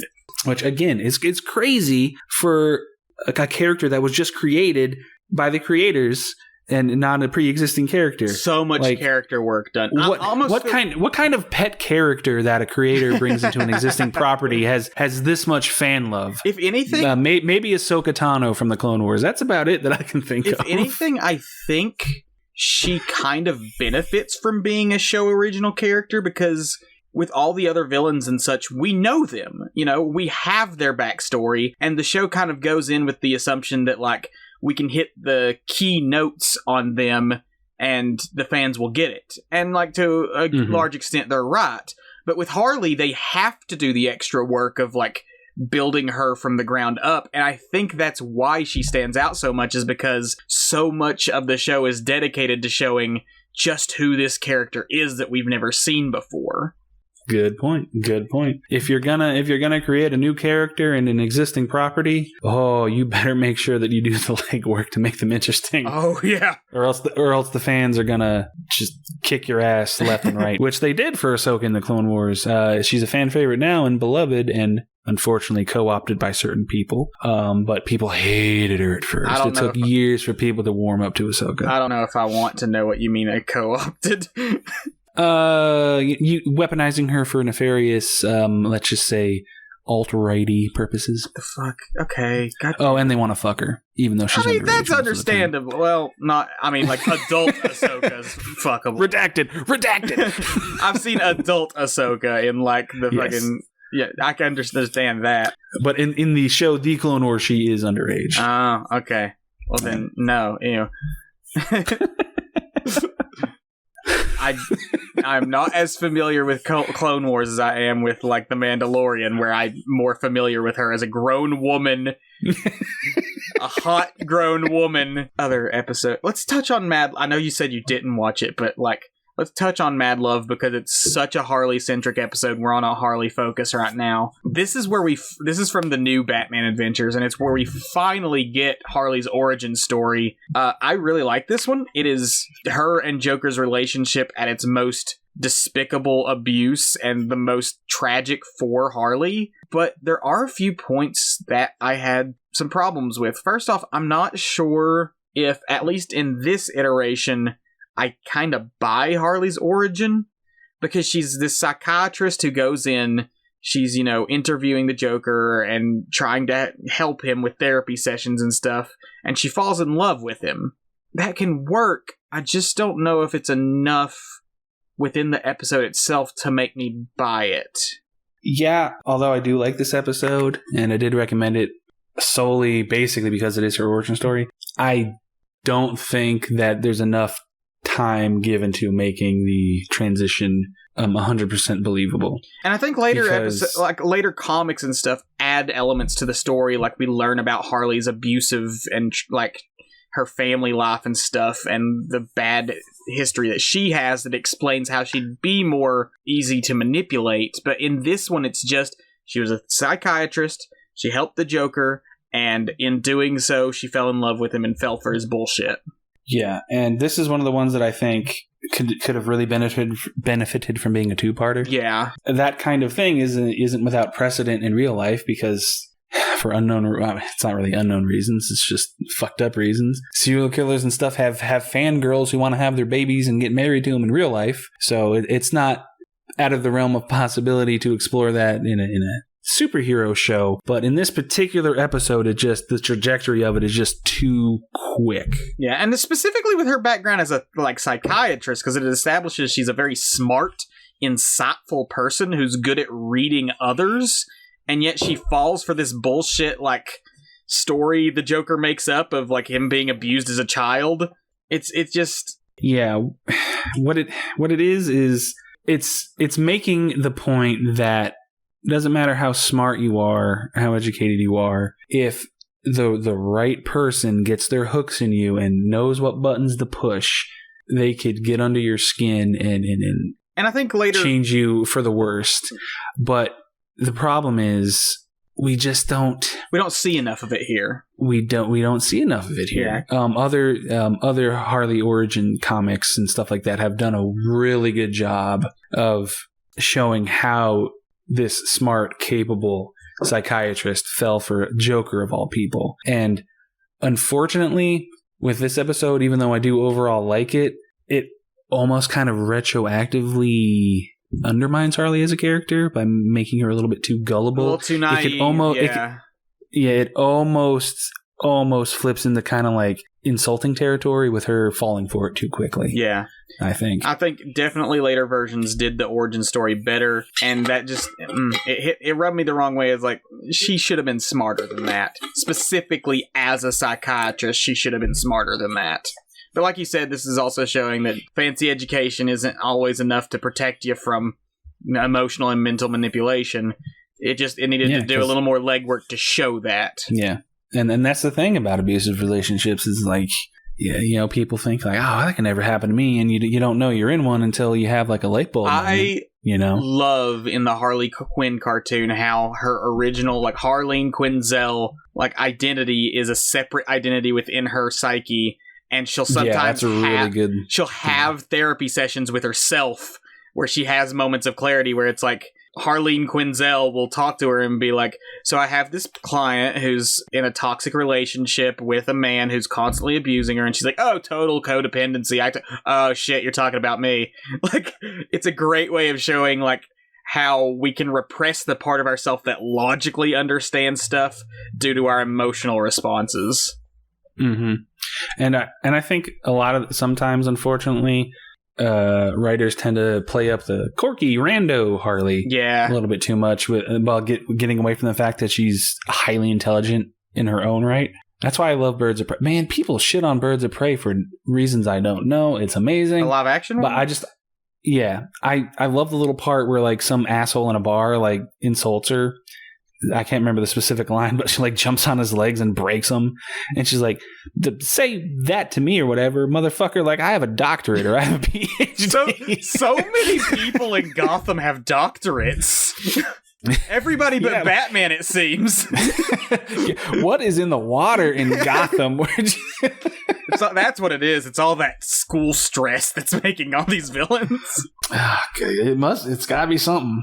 It's gotta be something. But yeah, I liked Mad Love, but that kind of hurt me. Oh god, the fucking tragedy of the ending where the Joker comes in, sees that she's captured Batman, totally has him ready to kill, and in a funny way that's based on one of the Joker's plans, and the Joker's just so pissed he throws her out a fucking window, and she blames herself for it.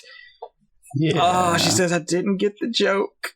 And it's just, god damn, it just hits so hard. I can't believe I did not recommend Return of the Joker to you. I think I didn't recommend it because, one, it's a movie, and two, it's in the Batman Beyond it's the same continuity, but it's in the Batman Beyond series. It doesn't do a lot with Harley, but it shows Harley. I don't want to spoil it for you because you haven't seen it. Oh man, God.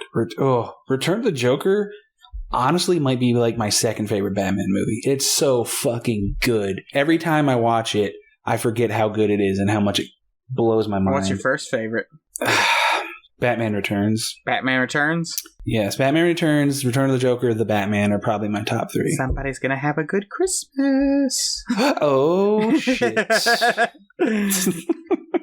So yeah, that's Mad Love. Any other episodes? I mean, there's a few others that we hadn't touched on in particular. Any other major themes throughout the show that we haven't really touched on? Yeah. Probably. Let me think.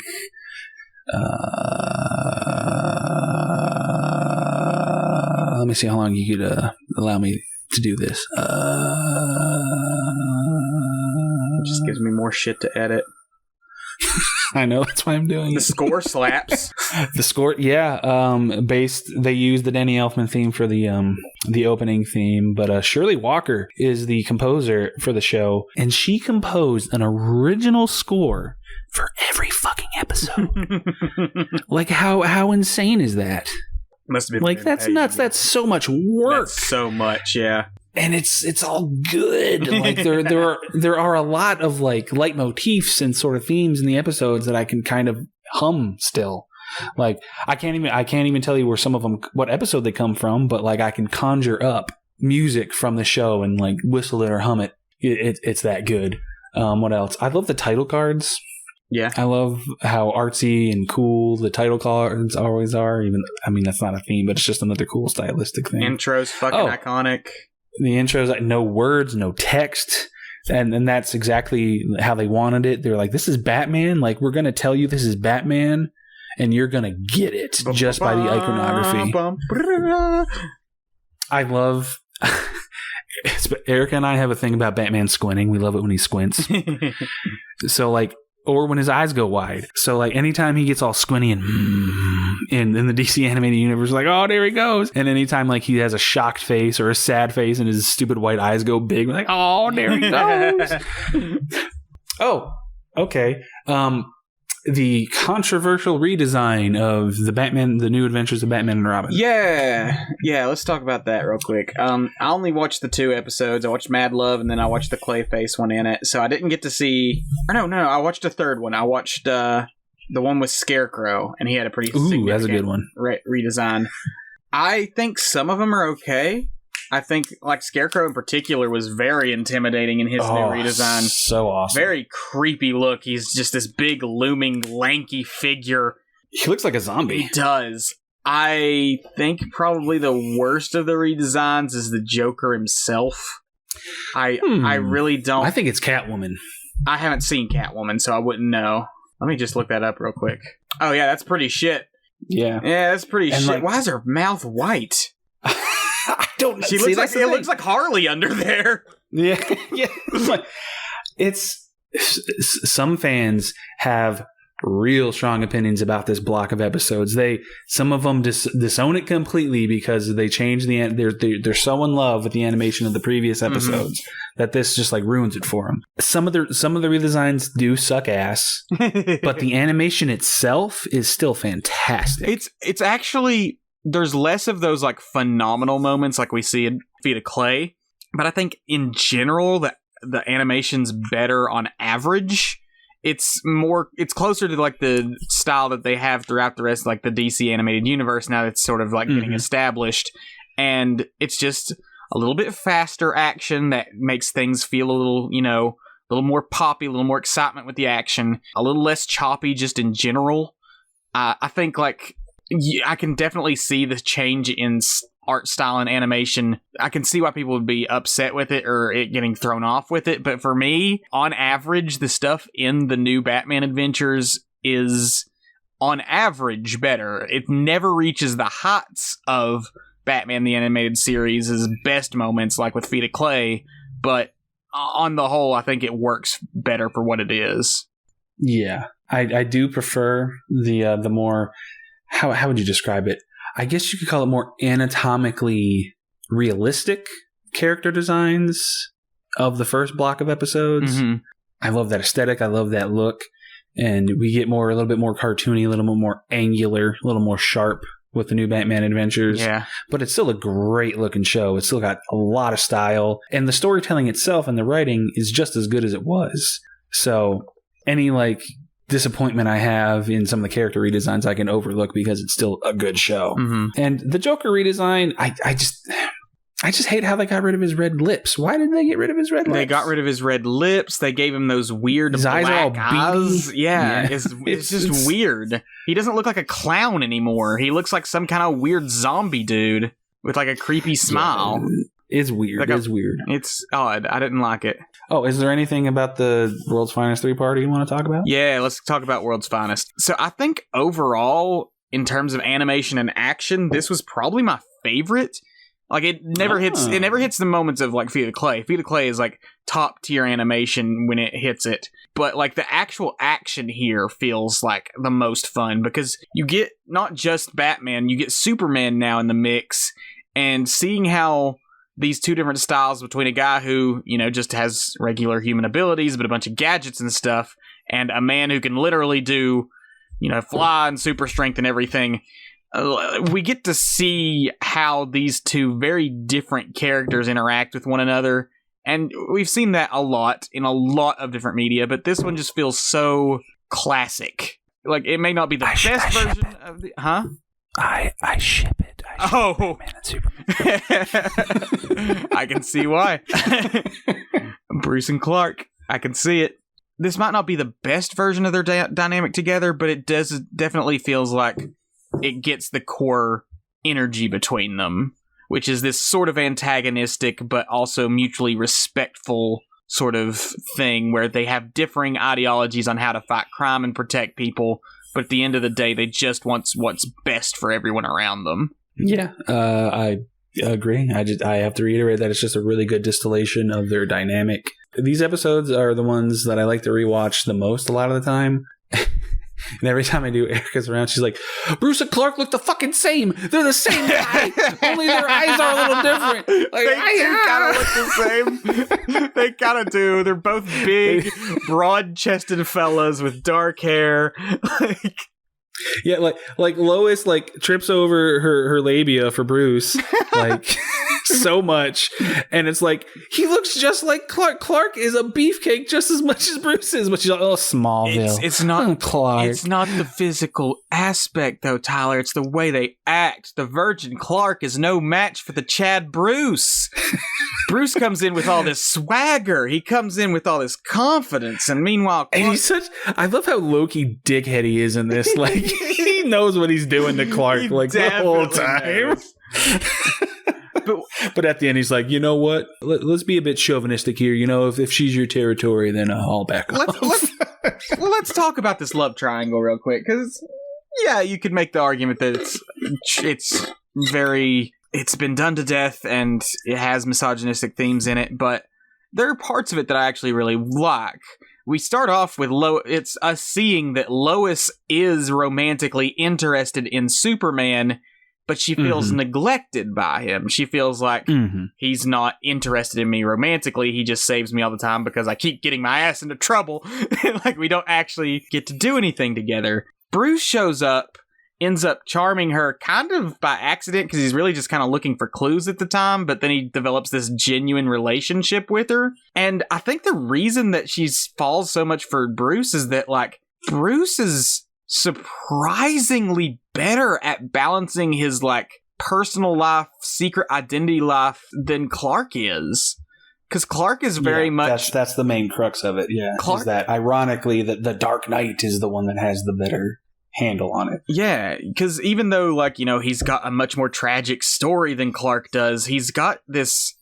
he really plays the idea of I'm a successful billionaire and I'm a bit of a playboy, but I've got a good heart and I do a lot of charity and I care about people, and he's not ever coming off as having any significant issues that would make him unattractive. And while Clark's a good guy, he is a really good guy. You know, he acts a bit timid. He acts a bit shy. And maybe that's even just who he actually is as a person. And it just makes Lois isn't interested because she's like, you know, that's good old Clark Kent. That's the farm boy. He's nice and whatever, but he doesn't have that, like, charismatic charm to him that Bruce has. So there's, like, a genuine reason for Lois to be interested in Bruce, because kind of what she sees in him is what she likes in Superman, is this sort of charisma, this confidence, this, like, desire to see the world better. Yeah, I was being facetious with the whole, you know, she's swooning over Bruce, but yeah, they do enough to establish why she's interested in Bruce over Clark. And it tracks with Clark not having the superhero / civilian work-life balance, because in the Superman the Animated Series, it's we actually get his big origin story first. Those are the first batch of episodes. So he's canonically younger in his Superman days than I think Batman is in his Batman days. It's a really good bit of like continuity between the two shows there, which is a really good early case of like shared universe building, I think. Which is, I think, significant to note because we are in the midst of the maelstrom of shared universes right now. Yeah, no, DC Animated Universe did this well before Marvel even attempted it. Let's not get it twisted. We had this big, sprawling cinematic universe. It just wasn't on the big screen. It was on the small screen. And credit where credit's due, even if you're not a huge fan of the Justice League cartoon, it managed to juggle multiple characters, multiple narratives, and tie them all together into an ongoing story that, while more episodic than the Marvel narrative, did still have, like, bigger arcs and stuff within it. You know, I think I want to put the stamp here right now. Plant the flag. We need to watch the entirety of the Justice League show. Original and unlimited? Yeah, because again, with Batman and the New Adventure, it's the same show. It's the same show. There's just a gap. They just rebranded it. We'll put it on the list. There's a little bit from Superman the Animated Series that segues into the Justice League show, but other than that, you can watch Justice League just straight through without any of the Batman or Superman stuff. And it's like the first season of Justice League is a little rocky. It's good, but they don't quite know the stride yet. But once season 2 of Justice League hits and all the way through Unlimited, it's so fucking good. It's so good. They start being more serialized with the storytelling. The stories get huge and epic. They do a really good balance of like the big bombast and like the small character moments. It's fantastic. It is so good. We'll put it on the list. It is the peak of the DCAU, in my opinion. But yeah, looking at World's Finest, I think this love triangle between them works. And they pointed out explicitly like why it happens, because at some point Lois learns who Batman is, and she's pissed at Bruce about it. Not necessarily because he's hiding his identity, but more because of like the amount of risk taking he's doing, like the way he puts his life in danger constantly. She's like really upset with, because unlike Superman, he's not invincible. He's just some guy running around in a bat suit. And, she even finds out when he's injured. There's this moment where the two of them are looking at each other because Batman and Superman find out each other's identities. And Bruce is like, it's funny, she loves Bruce but hates Batman. And Clark's like, yeah, kind of the opposite for me. Wow, wow, wow. And then they should have fucked. Yeah, I mean, I ship it. Embarrassing anecdote here. Yeah. One of my first moments of sexual awakening is Lois Lane in the Superman the Animated Series. Really? Yes. Ooh. You're going to tell me she's not fine? She's pretty fine. I can see she's it. Pretty fine. She's pretty fine. Hey, I think that's a better cartoon sexual awakening than some people I know who think Kovu from The Lion King 2 is hot as fuck. Oh, God. Because they are out there. The weird Lion King fetishists. Goddamn 90s. At least my cartoon crush is a human being. At least Lola Rabbit was an anthropomorphic animal. Like, I know. Lion King lines were on all fours. And they took her tits away in the new one. God damn it. there's another idea for the pod. It'll have to come with a lot of research so we don't come off as complete assholes. But I think exploring or just talking about like early sexual awakenings with pop culture would be a really fun and interesting topic. That would be a minefield. Are you kidding me? That's our burner episode. We're done with this podcast. Let's talk about y'all's fetishes and do our best not to kink shame. It's not even necessarily fetishes. It's just like the moments that you look back on, you're like, oh yeah, that was one of the first times I remember feeling kind of, like it doesn't even have to be anything weird. It's small moments or innocuous moments. Have you seen the meme? It's like Anakin from Star Wars, and he's standing in front of the shadow of Darth Vader, and like they'll put like thinking Misty from Pokemon's pretty on Anakin, and in the shadow of Darth Vader, they'll say a crippling addiction to hentai. Oh God. God, let's move away from this fucking back to the world's finest. Other things I like about it: Joker and Lex Luthor, the undynamic duo. The weird dynamic between these two is just, first off, Joker's motivation here is, at first I thought, this is strange. He's just in this for the money. He's like offering to kill Superman for the money. Then I remembered the laughing fish. It's like, oh yeah, he tried to copyright fish once, so I guess this is fine.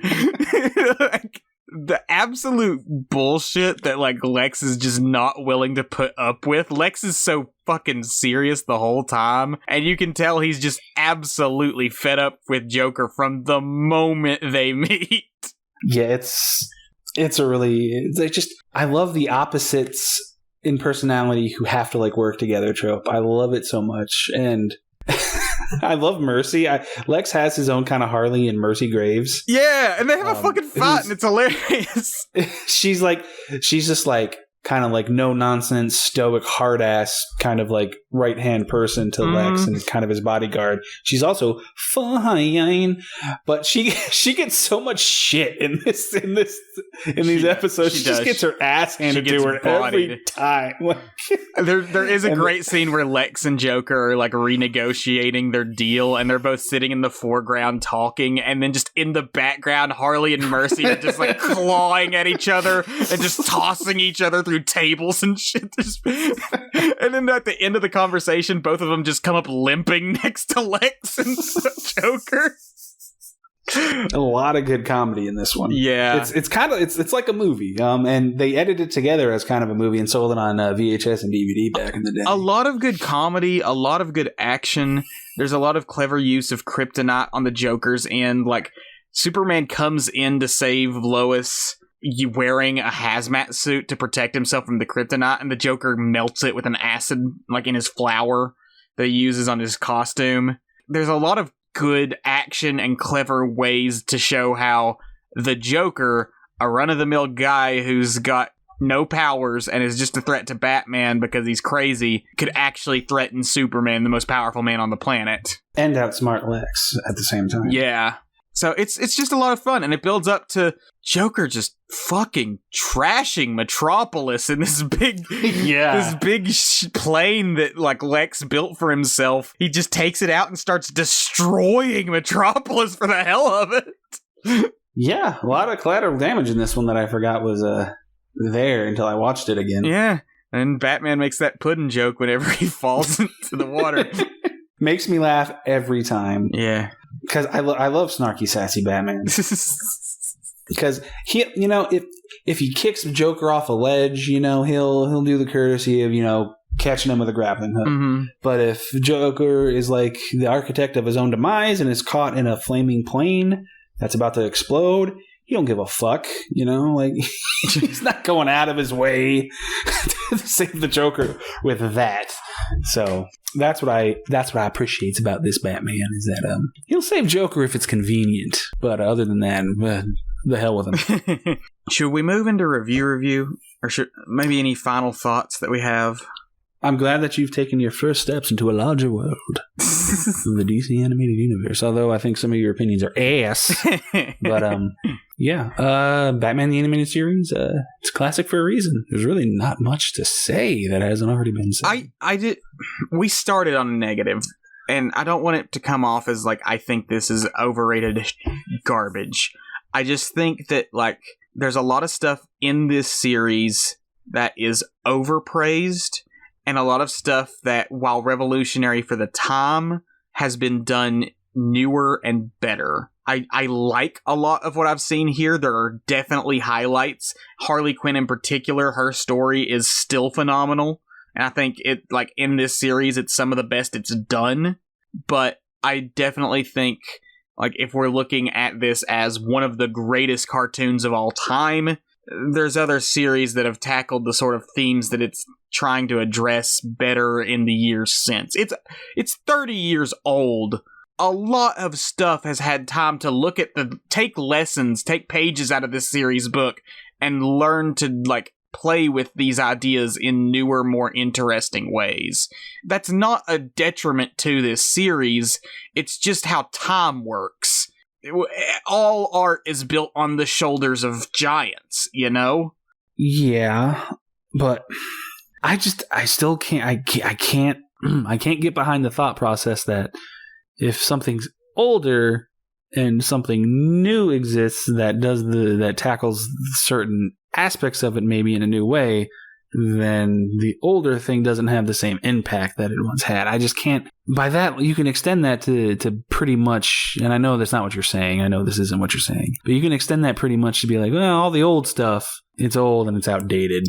And I'm not saying that. It's just... Yeah, it's like, it's the Mark Wahlberg, what's black and white sucks, old movies. I don't know. Every story that's ever been told has already been told. Every story that's going to ever be told has already been told. But in each time period, we see like sort of this cycle of tropes that are built based on the culture that we live in at the time. And I just think that as you go further back away from the present moment, you're going to sort of lose touch with the current culture. And the stuff that's newer is just, it's built on the stuff that came before, and yet it adapts it to the world we live in now. So better's not the right word. Better implies some sort of like objective measure of quality. It's just that in the current time... More relevant? Yeah, it's more relevant in a way that resonates more strongly. Okay, I guess I see what you're saying. I guess. Although, I will say that you have a recency bias.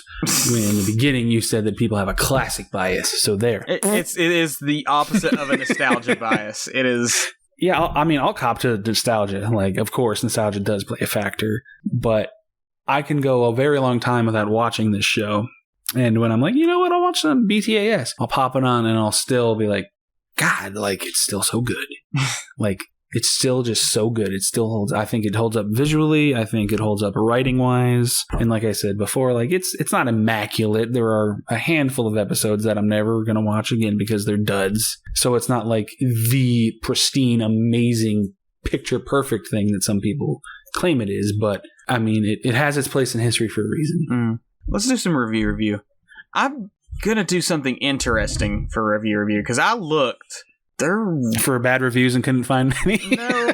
Well, there were bad reviews, but they weren't interesting or funny. They were really just like either like, this really didn't do it for me, or they're like, this is garbage just for the sake of being contrarian. And then all the positive reviews are just like, this is one of the most perfect shows of all time. It's absolutely flawless. There was no like interesting or funny takes to really have on this one. So instead of actually looking at the ratings itself, I went to Common Sense Media. Oh, no. And I want us to review their appropriateness scale, because what Common Sense Media does, if you don't know, is that it looks at like some film or television movie or something and tells you how appropriate it is for certain age ranges. So I want us to look at that instead of looking at the actual quality here. Okay, clever thinking. Good outside the box, but I don't know how this is going to play out. We'll see. If it sucks, we'll never do this review style again. But I just thought it'd be fun. So this one, credit to Deirdre Shepard. They did this for Batman the Animated Series. It gets an age 8+. The general summary is that it is a dark, violent comic book come to life. Under Common Sense Media, they have something for positive messages to tell you the positive messages in it. What it says is not present. And then in the description, it says, in a lot of ways, Batman behaves similarly to his enemies. The Caped Crusader has always been a dark superhero, willing to bend morality and the law to accomplish his goals, though he refrains from killing the baddies he deals with. So, no positive messages in Batman the Animated Series. Do you have any thoughts on that? I think that I'm not going to be like an edgelord and be like, this stupid Common Sense Media is.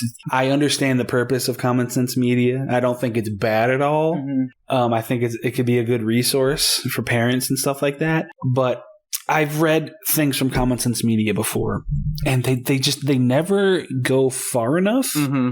To, I think, make parents understand the nuance of a thing. And I guess that's by design. If a parent just wants to know, can I show this to my kids?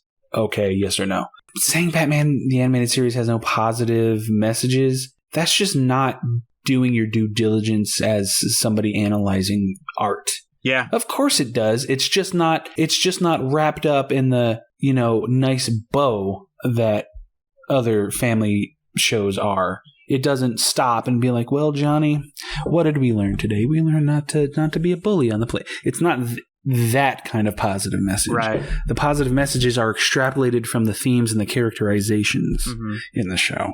Yeah, that's completely stupid that it doesn't have any positive messages. Here's what's ironic is in the next section, positive role models, they gave it a 3 out of 5, which if there's no positive messages, how are there positive role models?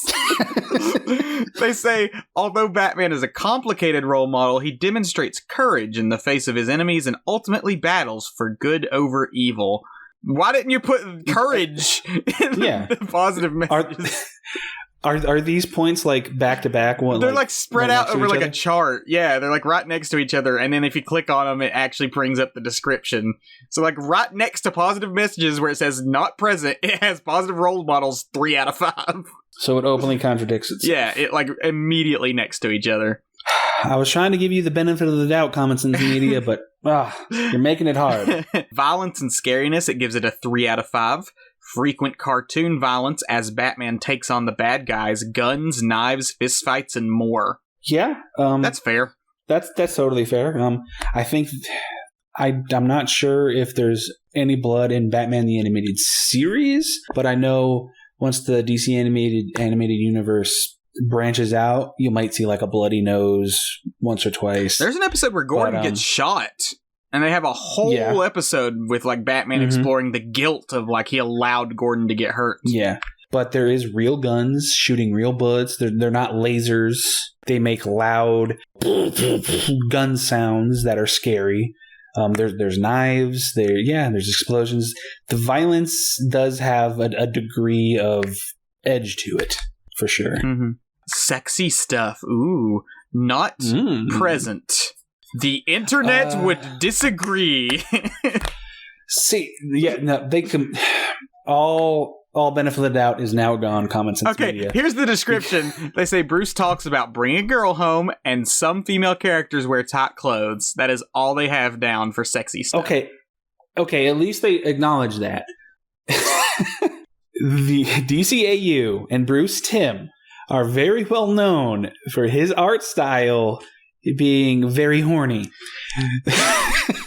Just because there's not like a lot of explicit sexual tension or romance explored in the show, a lot of the women have very short skirts, tight clothing. They're all like drawn exceptionally beautiful. And the way let's throw this out here. I've noticed in some of the shots, the way that their breasts are drawn are like pointed as if to imply nipple.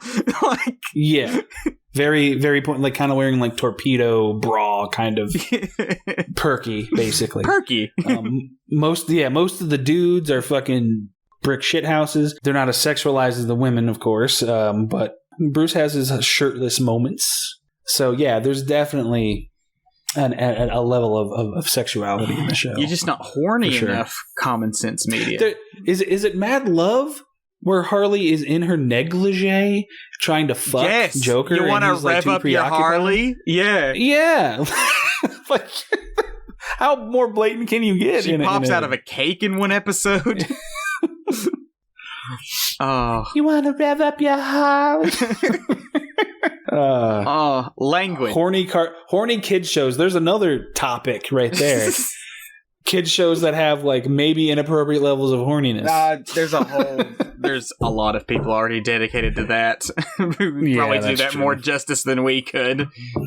No wonder our generation has so many weird kinks. Like they've all imprinted on these cartoons and shit and kids shows that they want to fuck. We all pretend like this is a new thing. Like we haven't been a bunch of geeky freaks since the beginning of time. Yeah, not like people have wanted to fuck Betty Boop since like the 1940s or whenever she was introduced.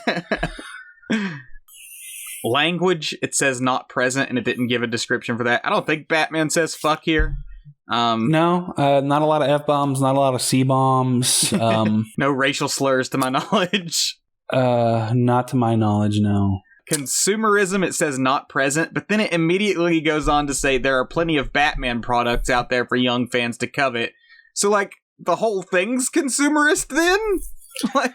It depends on what you mean. Like, the show itself doesn't really have any product placement or like, be like, hey, buy this thing. But the toy line sure did. But, like, hey, this actually touches on something I never really considered. This is actually a pretty good show as far as, like, marketing is concerned for kids. Because there was an extensive toy line, but... the show itself never pandered to it. Like, you know how cartoons from the 80s and stuff, like, created new characters and shit just to sell toys? Like He-Man? They really don't do that here. All of, like, the variants and stuff that they created for the toy line was just for the toy line. It didn't bleed into the show. So that's pretty cool. I never really considered that. Drinking, drugs, and smoking, not present. Quantifiably false. Very quantifiably false. Characters drink and smoke in this series. The Penguin constantly has a stogie in his mouth. Did you? Common Sense Media, do you have any common sense with... Do you like watch like YouTube compilations and then like base your analysis off of like what's going on here? They like hang out in seedy bars in multiple episodes. Like, and finally, is it any good? And this is what they say. They say, overall, this complex, well-made series is further proof, if anyone still needs it, that animation isn't always automatically kid-friendly. Batman the Animated Series is a fairly violent cartoon. Guns, knives, and other weapons make frequent appearances, and all of the characters, including Batman himself, handle conflicts with their fists rather than their conversational skills. Also, some episodes focus heavily on Bruce's would-be playboy image, which includes some tame womanizing. Most concerning, though, at least for parents of young children, is the show's overall grim quality. Bruce's melancholy and anger are the driving force behind the entire series, and some of the show's dark, intellectual plot twists could easily scare some younger kids. So in this, they immediately, again, the sexy stuff, they acknowledge again that they just didn't touch it earlier. It's not sexy, except when it is. And that's what they're saying. I wasn't horny, but I could see it someone else was. I honestly kind of blanked out for the last part of that synopsis because I got hung up on the mild womanizing thing. Yeah.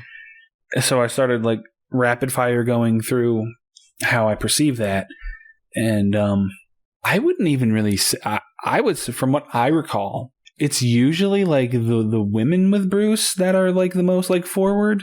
Like they're all, like Bruce, when are you gonna make time for me? Bruce, are we gonna see? So like it's actually kind of like flipped, whereas like they're the pursuers. Interesting. So there's another point where they're kind of not completely correct. I like all of the characters, including Batman himself, handle conflicts with their fists rather than their conversational skills. Because that's what the kiddies want in their superhero fare for Batman to sit down and talk to the Riddler about. Let's talk this out. What's bothering you today? You know, us touchy-feeling millennials might like that. And but there's moments where he does try and talk things out with people. Yes, there are a lot, actually, where he tries to appeal to their inner human nature, to their better selves. But it's an action show, so he's got to punch them in the end. Anyway, that's all I had for review. Yeah, that was pretty funny. I think that could be an ongoing segment. That was pretty funny. That was a pretty funny bit. Since we talked about a lot of horniness that I wasn't expecting to talk about, this is a weirdly horny ep.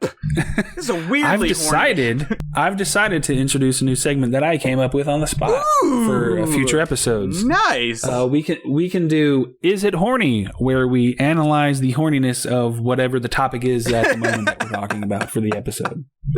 Is it horny? Okay. Yes. Is Batman the Animated Series horny? I think the horniness of the Batman the Animated Series is not necessarily high, but very present. It's there, for sure. It's definitely there. All of the women are hot. Like, there's no getting around it. All of the women are hot. And by is it horny, is it am I horny? Is this how the segment's going? Bruce, when he's not wearing his stupid brown jacket, is hot. There's a lot of hot. Even Gordon is a beefy daddy. Oh, he's a dilf. So, he's a dilf. Yeah, Gordon is hot. So yes, Batman the Animated Series is horny. I wonder how much is that just the way they're drawn, and how much of it is the way that they actually act and behave, though, and the way they move? Because if they're just drawn a certain way that you find appealing, you can just chalk that up to pure aesthetics.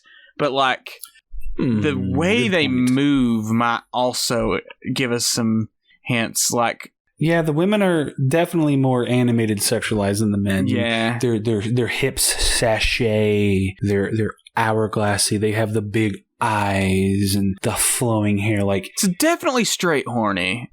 There's no doubt. It's definitely straight horny. Like Poison Ivy, male gaze straight horny. Let's say.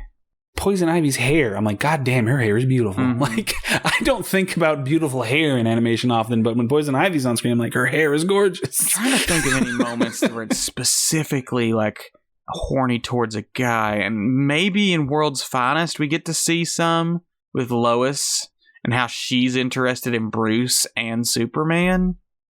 I don't know if I'd call it.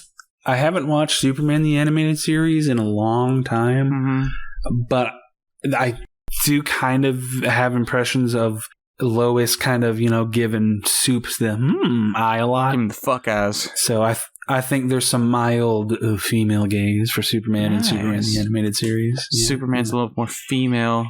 Because he's kind of the nacho shape, wide top. Nacho shape. That's a great way to describe it. I'm just a big triangle. You haven't heard like buff guys like described as being shaped like a Dorito or a nacho. Basically, I pieced it together. I've never heard anyone else say it out loud. Yeah, he's him and Batman. Pretty much all the dudes, once the redesign kicks in, are pretty much Dorito shaped. Oh boy, I could say that I'm going to say light horny in this. Light horny, definitely towards the female characters more. I would have liked a little more man horny. Are you telling me the squid doesn't get you going? Sid the squid. Oh, Sid the squid. He killed Batman, Killer Croc's kind of hot. He's always shirtless. Those teeth. What them teeth do. I like this segment. I figured you would. Oh, thank God, a release from my sexual tension. I work in an office for 8 hours a day. I need to release my sexual tension. Well, don't talk about my office too much. Don't. So I said office. I didn't specify what kind of office, where it is, what it is. It's get too personal. I don't need people knowing what I do for a living. This is what I would like to do for a living, so please pay us money to do this. The 5 of you who listen, please just try and do your part in making this famous. We're not going to start a Patreon. I just want you to come to my house and give me money. Maybe we'll get desperate enough to start a Patreon at some point. Please. Let's practice that real quick. Let's practice our advertising. Please, Sir, ma'am, other non-binary people, please. Can I please? I'm just a little boy on the internet, please. Can I?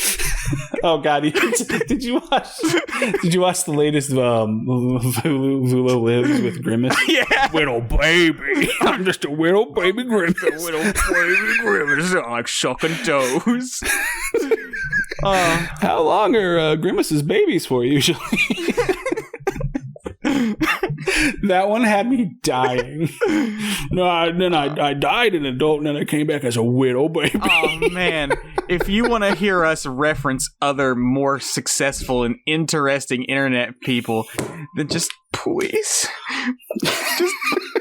give me what I need. Monies to live. Please. We're rapidly aging millennials. Actually, Isaac's not a millennial. He's right at the cusp. I'm just a little baby. Please. But the world is going to hell in a handbasket like it has never been before, and nothing matters. The only thing that people find joy in is talking about the shit they like on the internet enough to make money off of it. A 2-bedroom house costs $300,000, please. Yes. I need your money, please. Nobody by themselves can afford rent. A tank of gas costs $60. In anywhere in America please. Right now. Yeah, so please. So advertisers, we'd be willing to do that for your product if you're willing to sponsor us. I will beg our audience to use your product. That's just a little taste of the marketing flexing we have here at Tongue and Geek. We might hate capitalism. We might criticize capitalism, but we will suck capitalism's dick if we can have some semblance of stability and happiness in our lives. I'll sell out my morals. I'll sell out my asshole. Just please. We've been taking the D from capitalism, so it's time to give the D to capitalism. Oh, let's be done. I'm in a weird headspace now. I did not think that this episode would get us there, but hey. It's a long one. God damn. Yeah, fucking almost 3 hours. Shit. We already did a bunch of Batman recommendations back with the Batman. Do you have anything top of your head you really need people to know to go watch? Not really. You already mentioned the Justice League series, the Superman series. Yeah, just keep watching the DCAU. If by some crazy chance you're a person who hasn't watched BTAS, watch it, love it. You're probably gonna love it. So just keep watching the DCAU. Oh, let's rate the damn thing and be done with it. Functionally perfect is my rating. Okay, you know what? I am going to pull a classic Tyler and refuse to give a rating. Okay. Because you say that, but like I've been playing the game and giving things nonsense ratings for a long time. You have. That's why I said classic. I referred back to the OG back when you weren't doing it for like the first 5 or 6 episodes. We're already nostalgic for our early period. Dude, I think this is like episode 30 or something. Like we've done a lot. It's been almost a year. Yeah, once we hit 100, hopefully we'll be in the big times. Yeah, it's been crazy. It's been a fun ride. We were little babies before, but now we're big babies, and we're willing to do things for money, please. All those years sucking down the clown's bullshit. I should have been sucking toes. God, let's fucking end this thing. Let's end this thing. I think that's going to do it for us today. Yeah. If you enjoyed this episode, be sure to like us on YouTube, please.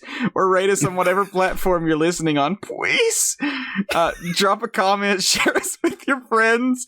I hate the undercurrent of like pathetic sexuality in your baby voice. It drives me crazy. That's why you're laughing, though. I'm like, it's got a perverted tinge to it, and I hate it. Just a little boy, please. Stop it, for the love of God. You can follow us on Twitter and Instagram at Tongue and Geek. That is at Tongue and Geek, all one word. Thank you for joining us here at Tongue and Geek, and remember, don't throw your little baby boy in the trash, please. Fuck you.